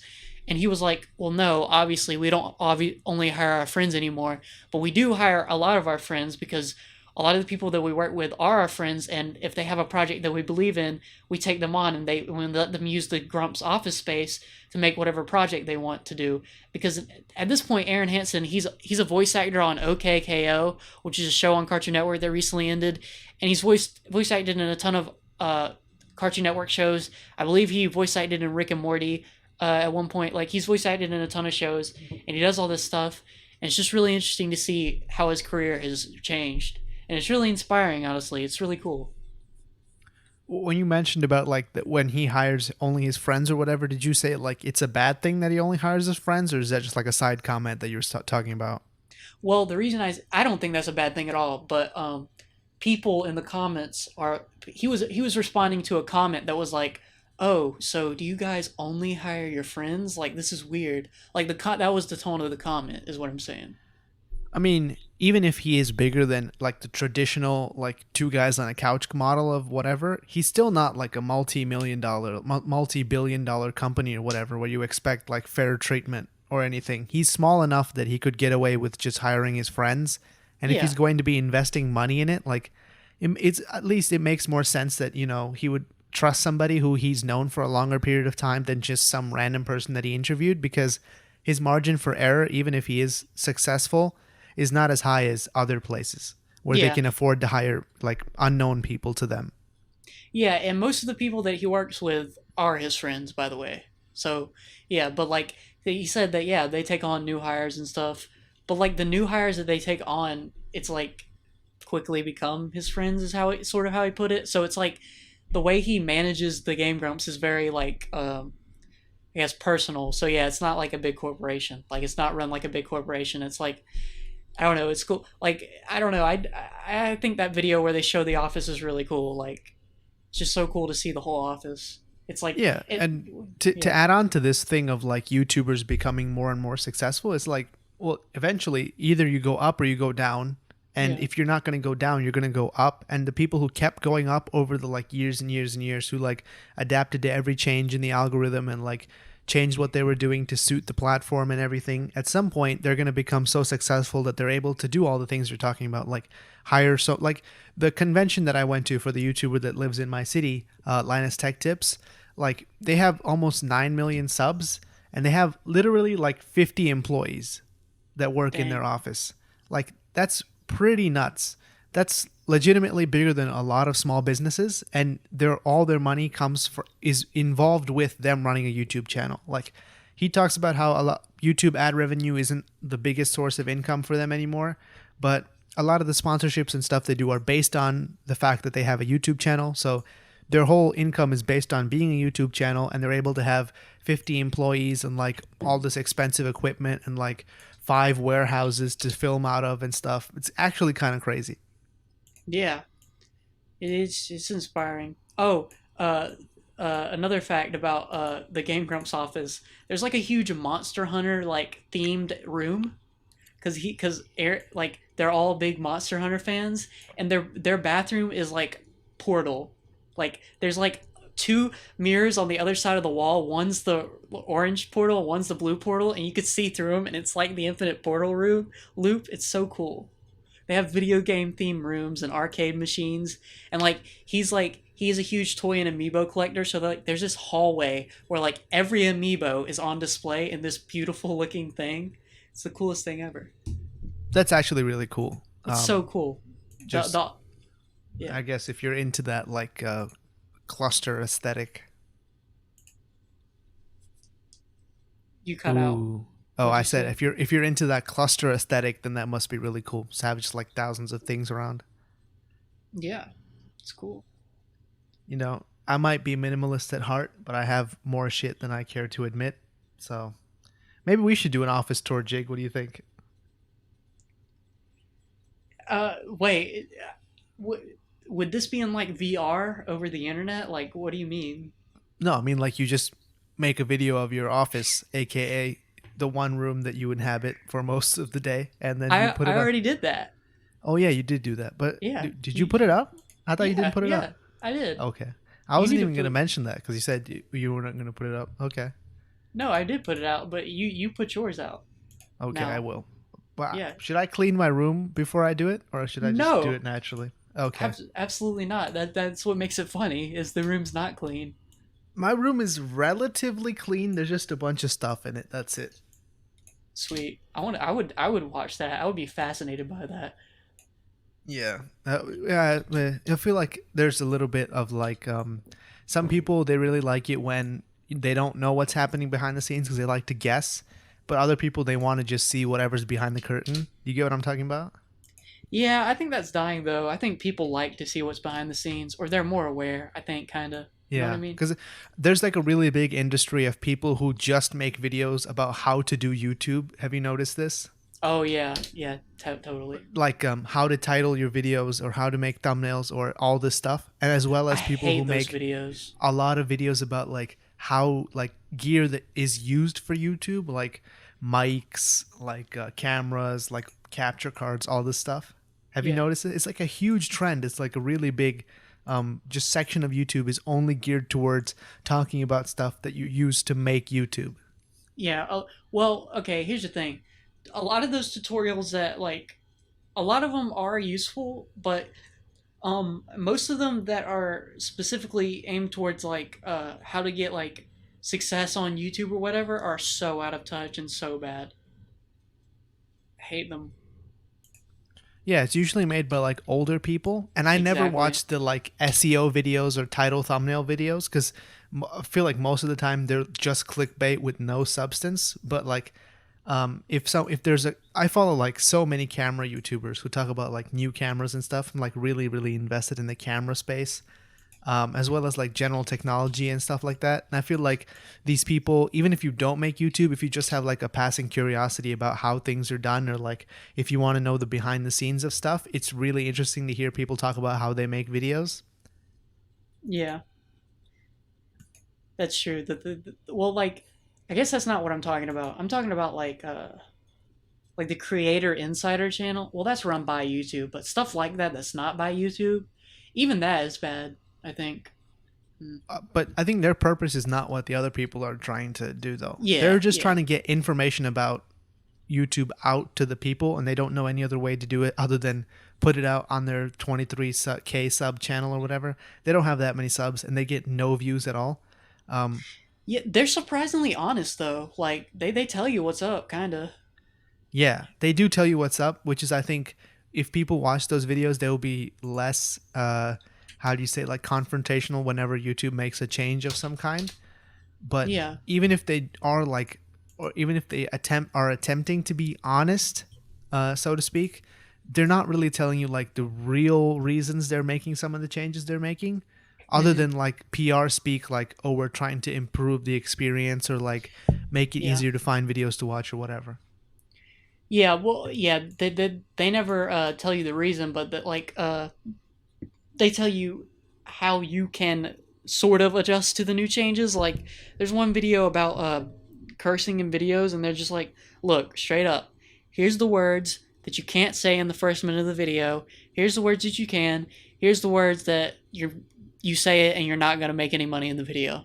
And it's like, hey, I kind of respect that that that's out there. You know? Well, you don't have to worry about being demonetized if you were never monetized in the first place. Hey. That is true. So I've been doing videos on and off since like 2016 maybe, and I actually was monetized before, and I did actually make money, and YouTube owes me like $67 or something, which I'm never going to get because they changed the monetization policy. How do you feel about that? Yeah, it sucks.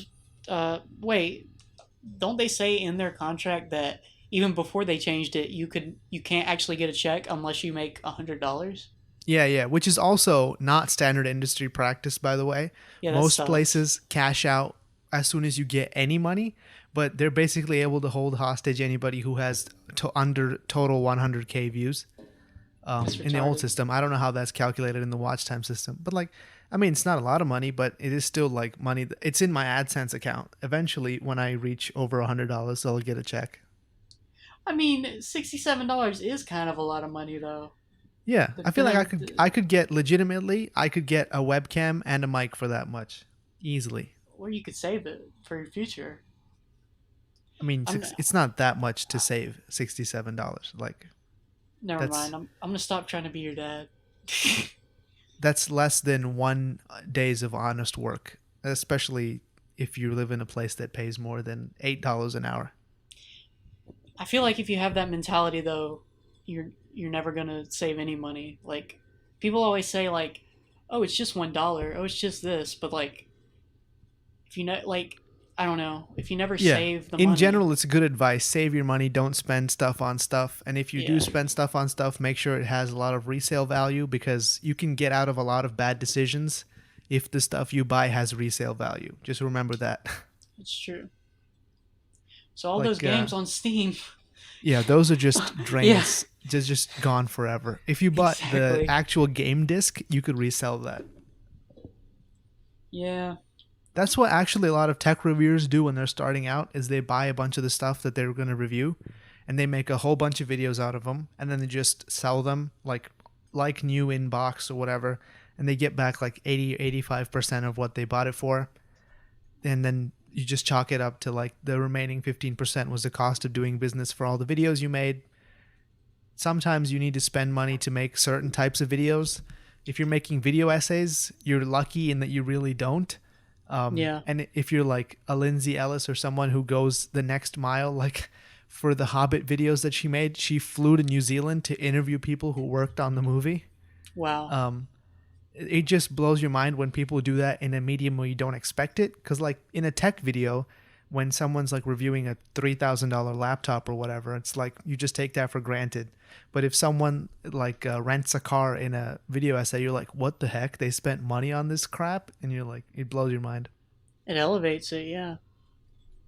I don't know if it like yeah, you could do the videos over Skype. She didn't have to fly all the way over there. The information is the same, but like, is it production value? Whatever. For whatever reason, it just seems really impressive. Yeah, well, I mean, there's something special about actually like being there and knowing this person put that much effort into it. Like, I think it does elevate it in a way. How do you think? What do you feel about this meme of like not meme, like the idea that YouTube is moving toward more and more low effort content and high effort content is kind of falling by the wayside. Well, that's kind of what I was trying to say earlier. It's like that's what happened when they changed that algorithm in like 2014 or whatever. Like a lot of animators left the like platform because like it's just not sustainable. Like the model is built for low effort content.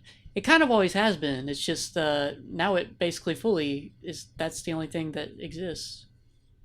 But Basically, this we could tie this back in with the Netflix thing. It's like in a way, YouTube. Some people, very few people on YouTube make high effort content, but even that high effort content is not really all that high effort compared to like to traditional production, where you have like 150 people working on something, and it takes them like whatever, like 60,000 man hours to get this thing done and out the door. Um, it I don't think you can keep pace with that kind of stuff. And even with a YouTube video that's like 40 minutes and it's like fully written out and scripted and edited and everything, that might take you like 3 weeks to do. And yeah. whereas someone else says, "Holy fuck, what was that?" Okay, You don't want to um, know. Continue. okay. Whereas someone could have made like 21 daily videos in that time and they would get a lot more traction than you will with that one video unless it goes super viral, which is unlikely. Yeah. You know this. You know, um,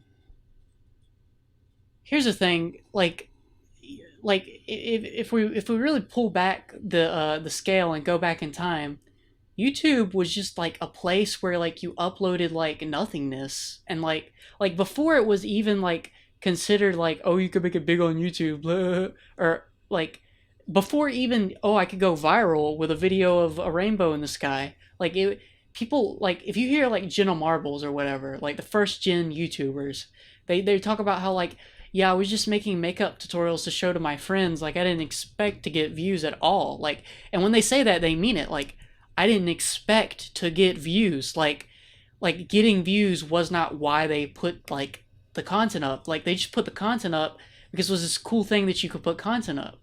But then, like, when, like, after that evolved, like when people realized that, you had this sweet spot where, like, I think about the era of like I think about stuff like ARGs, right? Think about Marble Hornets and like ARGs, like people making films out of the idea that they have no budget, that it is, they're making something interesting and artful out of the idea that there's no expectation. Well, and even if there is, they know that they have no budget. Even if they're trying to get views, they know that they can never compete with a Netflix or a Hollywood or whatever. So they're making the aesthetic is fitting the medium. Like, ARGs are the perfect example of this. Like, um, stuff like that is what I would like to see more of. Like, I guess you could say like Endless Jest is another example of this sort of. You know? What do you mean by that? Oh, speaking of ARGs, like Matt Pat is apparently he's made an ARG and he's like challenging people to do it. Oh, really? Apparently, it's he took like 1,000 hours with his team to make this AI ARG or whatever. So just putting that out there if you're looking for ARGs. What I mean to say by Endless Jest as an example is that, like, he doesn't have high production value, but he still makes high effort, really interesting videos based around the idea that he doesn't have all the production value. You see what I mean? That's what an ARG is, and that's what, like, that sort of is the idea of YouTube in my mind, and that's sort of what you don't see much anymore. The only issue I take with is the phrase high effort in and of itself, because some of the highest effort videos on YouTube are the ones that people complain about the most. Like, it just in like, just by definition, a person with a lot of like subscribers or whatever who has a large team of editors and like all these people, they're by definition putting in like way more effort than even a person who makes, let's say, like an interesting video does, into every video that they make, even though they're able to keep a high pace when they do it. Mm-hmm. Uh, for me, the thing is like you have to make interesting, creative videos, and if you do that, then I feel like you're satisfying the quota of what you're supposed to be doing creatively. Because I feel like you can be high effort without creative intent. I feel like a lot of traditional productions are just that. Like they try to solve the problem of not having creative, like any creative like novelty to their product by just throwing all the man hours that they can at it. Like you can have a reality show that's like shot beautifully and like edited well and all this, but really it's not doing anything cool creatively. It's like the same thing as always, but there's literally hundreds of people putting effort into making the show a thing. The same for like CW shows. There's a lot of effort put into them, but they're not doing anything interesting or cool to me. Yeah. Yeah, I agree. Yeah. Well, I guess what I mean by like high effort is like trying to put it into words. Like one person who spreads the high effort meme a lot is Emp Lemon. He talks a lot about how like high effort content is like going by the wayside or whatever. And he's like one of the old school YouTubers. He's not the oldest old school, like the new old school, maybe like 2010 plus or Yeah. 2008 plus or whatever, who were talking about how much the platform has changed. And I feel like they've largely taken over the how much the platform has changed wheel from the very, very old YouTubers. Because I feel like either a lot of them have moved on to other things, left the platform entirely, or just like changed what they were doing to fit in with what's happening nowadays. Yeah. And a lot of them suck, to be honest, nowadays. Do you have like just for an example? Do you have an example of someone who sucks? Boogie 29888 equals. Oh, speaking of Boogie, there's actually like recently like an expose documentary I video about saw all that. the. I It's like saw an it. hour long. Okay, right? Yeah. You saw that too? Dang, I Yep. watched the whole thing. I've never even watched one of his videos. I just watched it randomly. I've seen his a lot of his video. I've seen quite a bit of his videos. Here's the thing, like that video wasn't surprising to me. I mean, I don't know. It wasn't surprising. Like I actually knew a lot of the stuff that was in that video already, just from like Cause like you remember when YouTube drama used to be a big thing? Yeah, like a couple years ago, right? It was Yeah, huge. I guess like I just heard like because I was into YouTube drama and stuff when I was in high school, so I guess I just heard a lot about that stuff, and I watched a lot of his videos. A lot of that stuff you could just gather, like, but I didn't know about a lot of the his Twitch streams because I he talked about in some of his YouTube videos that he's a different person on Twitch, but I didn't Yo, some of those realize clips were just how straight up different. just Yeah, horrible. Like straight yeah. up. I didn't realize just how different he was. And that video, a lot of the stuff I did know, but I didn't know the scale of it. Like, and the stuff with that girl that he dated or whatever, I didn't know anything about I that. don't I even was know like, if you could call whoa. that dating, to be honest. It Well, feels like yeah, coercion to the next level. Like yeah. that was, I mean, I don't want to say borderline prostitution, but it was pretty close. Like it was It really was, disgusting. It was kind of nasty. yeah, And a person who markets themselves as like this wholesome, like thoughtful person, to first of all be involved in that kind of thing, and second of all to just do the questionable, like really kind of questionable stuff that he does on Twitch.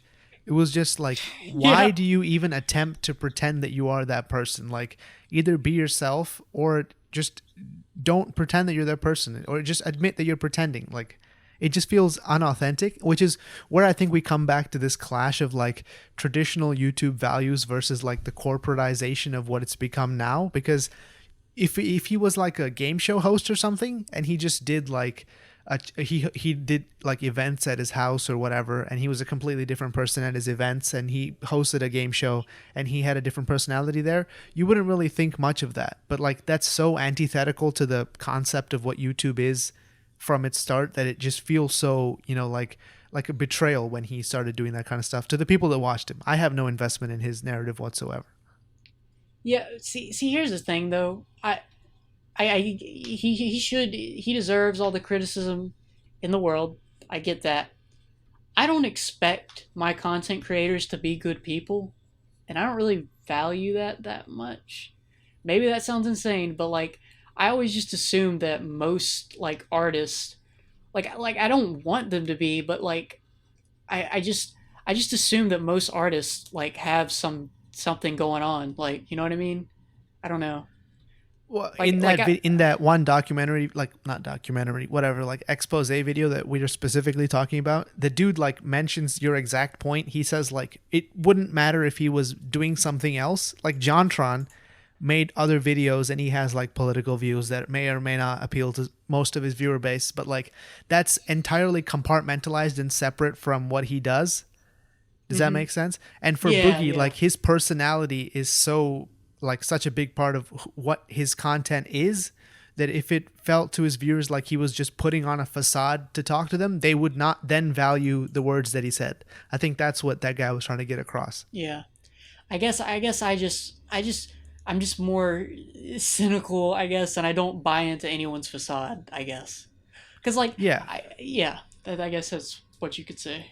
I But don't know. I think what that like expose was trying to say is like the viewers who did buy in just felt betrayed, and I can understand that for sure. Like, for someone to like put on this public face for like so long and like pretend that that's who they are, and not really give any hints to show anything otherwise, and then just show up on Twitch wearing a horse head mask with no shirt, swinging Thor's hammer around as his dick, like that. I mean, that comes out of left field. That's kind of nuts. Well, he always did the Francis videos, the sketches where he would like, "Oh, where's my Mountain Dew?" and he would eat weird things. But I guess he pivoted away towards that to the more friendly guy once sketch videos and animations died on YouTube. So I guess those audience felt betrayed. If Yeah. anything, I feel like what he does is like the lowest effort content on Yeah. YouTube, because he's just talking about other stuff, not for from what I was able to tell from that and the little bit I've seen of his stuff over the years, he didn't really provide any useful commentary about anything, and he just like waffled about stuff that other people had already said, and tried to mediate stuff that maybe he over mediated or whatever. I mean, like, you can't really criticize someone for being overly neutral, but I feel like that's a criticism that gets thrown more and more around these days. But Yeah, like, especially towards him. That's the biggest criticism towards him. that people Yeah, have. I mean that's not my biggest criticism towards him. It's like my biggest criticism is towards the people who watched him. Is like, what were you trying to derive from this guy? Like, what did you think he was? Did you think he was some kind of like just jovial like saint type figure who'd figured out all his problems despite having a tough childhood? Like, that stuff doesn't go away just by talking to people in the camera for like 30 hours or whatever. You Yeah, need serious, serious work to get over that kind of stuff. And it doesn't seem to me like he has done that. And he hasn't. No. yeah, and for me, it's like I was never going to listen to someone like that anyway. So I feel like the viewers just felt like they were led like on a wild goose chase. And I can understand that. But at the end of Well, the day, it's like, what did you expect from some random guy on the internet? here's the thing. It's weird how his content's gone because when I was following him for the short time that I did was when he was like this. Okay, he was sort of trying to be at one point like a game news guy, and like that's when I was following him because like he also did a lot of collabs with Total Biscuit, and I was a big Yeah. Total Biscuit I, fan, when he was and doing the game news stuff, I feel like he was just ripping off what Total Biscuit was doing. But go ahead yeah, with what you were saying. yeah, well, like his collabs on the co-optional podcast and stuff, and then I followed him because of the game news stuff, and what I want to get to is like he was a like a close worker and sort of friend with Total Biscuit, and what this video really exposed me to was the thing that he and a lot of people do is when someone dies, they make it about themselves on Twitter. Oh, that was maybe the most disgusting thing of the whole Yeah, video. That was that's what. actually like, I actually felt sick to my stomach when I saw that. That was horrible. Yeah, well, like yeah, really was bad. Like, and he tried to double down on it, and it was like, dude, like, don't take this person's debt. Like, and the weird thing is like you had a relationship with him, so why would you do that? Like, and all of it, and like his fans are watching, like, or his fans are reading that tweet. So it's like, I don't know, man. That was weird. I mean, Total Biscuit himself is like a whole nother thing in his like Twitter rants and his inability to separate himself from social media and everything. That's like a whole nother. They should make a video about that. Whoever this guy made the video about Boogie, he should make a video about Total Biscuit's inability to like separate himself from Twitter. Um, but like Yeah. when I saw that, it was. I mean, the only time I've ever seen any of the Boogie's content is when he was on the co-optional Mm. podcast, um, and he seemed like a relatively well-adjusted person at that point. But I mean, it's revealed that that's just a face that he puts on to talk to the camera. So Well, he wasn't even like one of my favorite guests on the podcast or whatever. also like these types of things are complicated, right? Like you always feel like when you hear about allegations and stuff with celebrities and famous people, like you always hear like it's always so complicated because like I mean nobody's just like an evil person, right? So they can appear to be like a relatively well-adjusted person, but like everybody has different sides to them. You know what I mean? I guess. Yeah, it's yeah. not it's not black and white. So if you watch them on the podcast and you say, "Hey, this is a guy who's kind of normal," that's reasonable because he may have been acting normal to you at that point because you didn't know the other stuff. So like, you know, not everybody's. You know what I mean? I think specifically his appeal was to like, I think he appealed most to people who either had bad childhoods or like knew people who had bad childhoods, so they could kind of Yeah. relate to where he was coming from. Because like Hmm. nothing he said specifically, or maybe people who've also like battled weight loss and like having to deal with that or something, or like having a food addiction or anything like that. I feel like these are the kind of not quite niches, but like the main demographics of what he appealed to the most. And I feel like those people are some of the more vulnerable people in our society. So it was even more like exaggerated when it was revealed that he may not be exactly who he says he was. And I think Yeah. that kind of amplified the response in a sense. Because I feel like if, like Logan Paul, it's revealed that his face is fake and his actual face is something else, people aren't going to be like, oh, you promised this was your real face or whatever. It's just going to be like a one day news story. And people are going to keep following him because his authenticity and his Is like genuineness isn't part of his appeal. Is yeah. that? No kidding. Yeah. Oh, also, Logan Paul is fighting KSI again in boxing. That's Okay. happening again, apparently. All right. Okay. Cool. Why? I'm Wait. kind of hoping this Okay. YouTube. Yeah, go ahead. Is the actual boxing community sponsoring that? Because they need to stop. No, no, no, no, no. They're not. They're putting on Okay. the show Good. themselves. It's basically like like all the YouTubers when they reach a certain level of success, they just put on a live show. Yeah. They do So, like a tour, and I don't even know what show they put on, but they put on like a show. I feel like this is his way of doing that, um, because what other marketable talent he have that could be showcased in a stage setting other than just punching someone else in the face, which he's not even good at, by the way. Both of them don't really know well, how to duh. box at all. Well, duh. Why would they? I mean, yeah. I mean, to me, it seems like they should at least play into the comedy of it, like wear like giant Yeah. oversized gloves and like That'd be struggle to hit each funny. other. Like, what they're not even doing that. They're playing it purely straight, but it's just really bad boxing. Uh, but here's one thing though. If you want to learn how to sell some merch, study those guys, because that's their whole business. Have you noticed? Okay, this is just devolving into a YouTube insiders discussion podcast, but have you noticed that a lot of channels have begun aggressively plugging their merch? I mean, I feel like I've noticed that since forever. I feel like that's been happening forever. But I feel like before it was more like subtle, like, oh, if you want a t-shirt like this, it's in the description or whatever. But now they like show like actual, splash screens of their like store page and be like, buy the merch, buy the merch, buy the merch in every single video. Do you get that vibe? I feel like I haven't seen that as much. Or if I have seen it, it's like ironic. You know what I mean? I haven't seen them do it sincerely. Yeah, but it's like Mother's Basement when he's ironic about his shilling. He's still shilling. He's just self-aware about it. Yeah, that's true. Yeah. I guess I know what you're talking about. Yeah. Yeah, I know Maybe what you're we talking should about. watch a Mother's Basement video and see if he has any merch that he's plugging. Because I feel like Probably. he's like the lowest person on the trickle down like SEO strategies, money making strategies like ladder. So if it's trickled down to him, that means it's like fairly common. Yeah. Okay. You know what? I do know what you're talking about.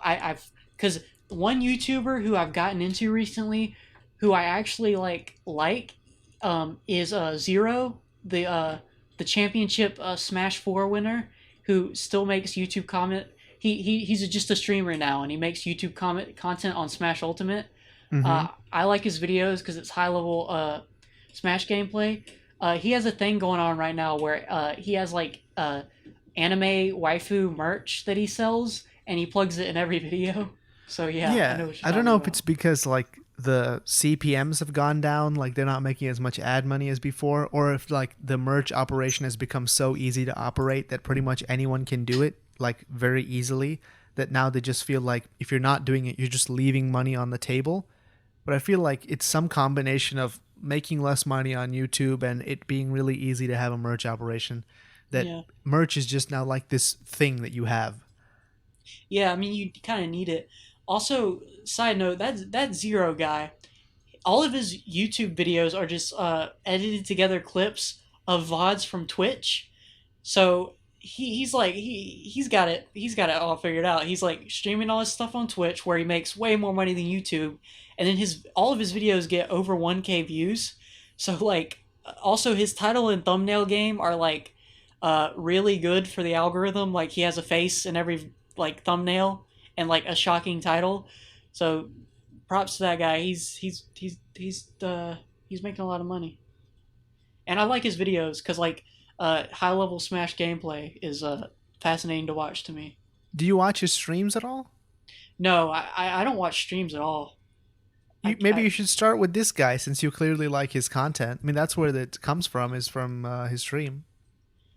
I don't know, man. I just can't. I can't do the concept. I can't. I, I I think Breaking Bad actually was the last thing I watched to where I had to sit down at a certain time and watch it. Like, I just can't do that anymore. I don't know. Well, you could watch the VOD. Like I watch the VOD if I sometimes miss somebody's stream, or I just watch whoever's on. Like if you're following a whole bunch of people, you just watch whoever's on at any time. And I feel like most streamers stream at like the peak times for Eastern Standard Time anyway, so you should probably be fine. Yeah, maybe. And he I think he's one of those guys that streams like all day. Yeah, I think he streams like 8 hours a day because that's It's Yeah, just I what he mean, does. if So you yeah, think being a YouTuber is hard on the grind, like being a Twitch streamer is much, much worse. Like in that bro. Mad Pat Game Theory video about Ninja, he mentioned a tweet that Ninja put out about how he took 2 days off and lost like 10,000 subs or something. It's kind of Bro, nuts. that is crazy. That is insane. And do you okay? All right, I want to bring back gin and marbles. This is Okay. related. This is related. I promise. Okay, back when I think it was AT&T or some phone provider had they at one point, like this was like earlier in the phone game, like they had it to where you could like they had this special thing to where you could live stream your life with unlimited data.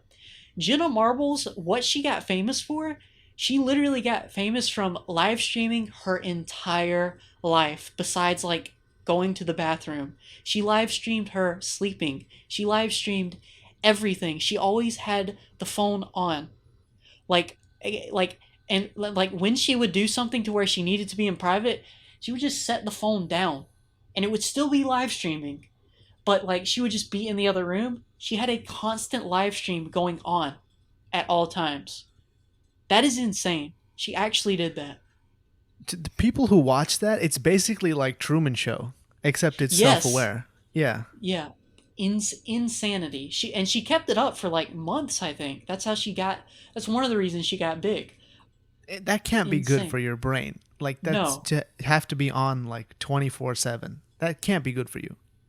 Probably damaged her mental health a lot. I think she talks about how it did actually, because I saw her talking about it, and she was like, "Yeah, I got to the point where I was going insane." Like, I think this is basically how she described it. It's So crazy. to anyone who's ever streamed anything, you know that after like a couple of hours, if you're not a person who just naturally likes talking to people or having to like be on all the time, after like 2 or 3 hours, if you've streamed for that long, you feel like completely exhausted afterwards. So I can't even imagine how long like these people who stream for like 12, 16 hours a day, how they keep it up for like more than a few days at a time, because there are some crazy people who stream like 12 hours a day and then or 16 hours a day, go to sleep, wake up and start streaming again, or like do 6 hour chunks and then take a break in between for lunch or whatever. It's kind of crazy how much of their time they have to commit to keep people coming back, because it's kind of like this content like drip. It just keeps going, and it's if the drip even like pauses for a second, people lose interest completely. Yeah, because you've built it up. Like the system has built it up to where if you're not there, they just don't care. They'll watch someone else who's doing the exact same thing. Like that's just how it works, you know. So they Yeah. expect that. and So it's and like, you might get like a few like people who are like, oh, whatever happened to that guy, but then after a few weeks or months, it's like they've completely forgotten about you, or they've accepted that you're not coming back. I just think it has to do with like the transience of the platform. It just is native in the sense that your live stream is only up when you're alive, and after that you're not. You're just like inactive and in the dirt. yeah. And I mean, people like Ninja have sort of ascended to like a sort of celebrity status. Like he does a lot of donation. I think he's like a philanthropist. He probably is at this point, to some extent at least. But like even still, how relevant would he be if he stopped streaming? Like how easy could he go into other avenues? Like I feel like he would lose a ton of his audience. Yeah, I don't know. The streaming end game is kind of nuts in that, okay, so what, let's say you get your dreams, the 0.001% of people who actually make it on Twitch, and then what? You have to stream 8 hours a day, 6 to 7 days a week forever? Yeah. That's what you're going to do? Like that's even worse than having a real job, and the money may not be nearly as good. Yeah, dude, it's like it's almost like being a manga artist except with less creative fulfillment. Yeah. Yeah, basically. I mean, you get to be creative in some extent, but like how creative can you actually be with your gameplay? Because I feel like a lot of the people who are really popular on Twitch fall into one of two categories. Either they're really good at the game, or they have a really like big personality, or Mm, both. And the people who like make it all the way up top are usually both. yeah. Shout out to Doctor Disrespect, by the way. LOL. Oh, that guy's a meme for sure. But like, Yeah, yeah, he's one of the examples of people who are like just good at the games as well as being like this meme of a person. yeah. Why did, dude? I. Why did him cheating on his wife become such a big thing? I feel like I don't know. I don't know. I people think it's need. part of nerd culture that like you're not supposed to drink, you're not supposed to do drugs, you're not supposed to do anything kind of bad, quote unquote. So it just like I guess it made people realize that oh, he's like not the ideal moral, virtue, person. And it look again with the disenchantment of like not Yeah, realizing man. that he's not some perfect person or whatever. I mean, I guess criticize him for that, but I feel like we really need to stop dehumanizing these celebrities. Like they're just people. Like, I mean, like, I don't even care. I don't care when, like, why, like, okay, like, uh, what's his name? What's the president's name? What was his name? JFK. Why do people care that he cheated on his wife? Why? That was the longest like time to remember JFK I've ever heard of my whole life. I feel like he's extremely he slept with Marilyn Monroe at some point. You got to remember the guy's name. Put some respect on his name for sure. Yeah, you know what? Yeah, let's respect him for that. What, like he was such a great, like, well, I don't know all the details, but if people like him for his for what he did as a president, so what does that have to do with cheating on your wife? What does that have to do with that? I think that's like an even bigger conversation because whenever someone like gets flack for cheating on their wife or whatever, it's always I think it has partially to do with the double standards that men and women have. Like if he cheats on his wife, like the consequences he faced were basically nothing. But if his wife had cheated on him, she'd be like out on her ass in the street or whatever. I think that's baked into the conversation about Yeah, you're infidelity right. in general. That is true, but I guess what I'm talking about is from the yeah, that is true. You're right, but like I guess what I'm trying to say is cheating on a spouse has nothing to do with being a president. I Like mean, it what? kind of does. Like Like if you're doing that, you clearly maybe not don't have the best judgment. Like president is one of those jobs where it's like you want them to be as close to perfection as possible because without that, you don't know like how their character flaws could impair their decision making at all. Like, I mean, clearly that doesn't matter now because we've, like, whatever. I was about to say, yeah, I feel like what you're saying does not apply, and I don't think it ever is Well, it apply. doesn't apply now, but for a long time that was the case. It just so happens that now this dude was able to make his personality so big that it kind of overshadowed everything else that he's done in his life, which is antithetical to what he stands for, but whatever. Like, people are really, really uninformed or willing to overlook certain things in order to believe a certain narrative, but hey, what can you do about that? I don't know. I just think you gotta like. Here's how I think about it, right? And this might be a bad way to think about it, but like, if I get my car repaired, why do I care if the dude cheated on his wife? I don't think Well, you should if you get your car repaired. Also, how would you even know? You just question him until he reveals it yeah, to you or whatever? I guess you can't apply that to a president though, because like one of the big things with like a president is like how they act sort of informs a moral code, I guess, for the country. I Also, how guess they act represents the country, how they exactly. act, like what they're doing. They could be doing something else when they're out, banging models or whatever. It's a time allocation thing just because there's not enough hours in the day to take care of the whole country. So if you're off visiting your mistress or whatever, you could be doing, helpful things. That is And true. just Yeah. like they represent the whole country. So it's like if an Olympian like got busted for steroids or whatever, it's like, yeah, I mean, if it wasn't an Olympian, you wouldn't care as much. But because they represent your country, it kind of becomes this huge thing, and they have to face criminal charges and everything. It gets kind of nuts. I think I just view it in like maybe I just view it more cynically and distrustful. Yeah, I think you just assume that everyone's already doing fucked up shit anyway. Yeah, So you're that's like, what that is literally my thought process. Yes, there you go. You summed the nail on the head. there have been, first of all, there have been a lot of YouTubers who have been busted for this same exact thing. And especially with underage girls. It's like, ugh, ooh, my God, this is really bad. Like Pro Jared, Yeah. Dr. Disrespect. There was an Overwatch streamer who got busted for running a private Discord channel in his Discord where girls would send him nudes. It's like questionable.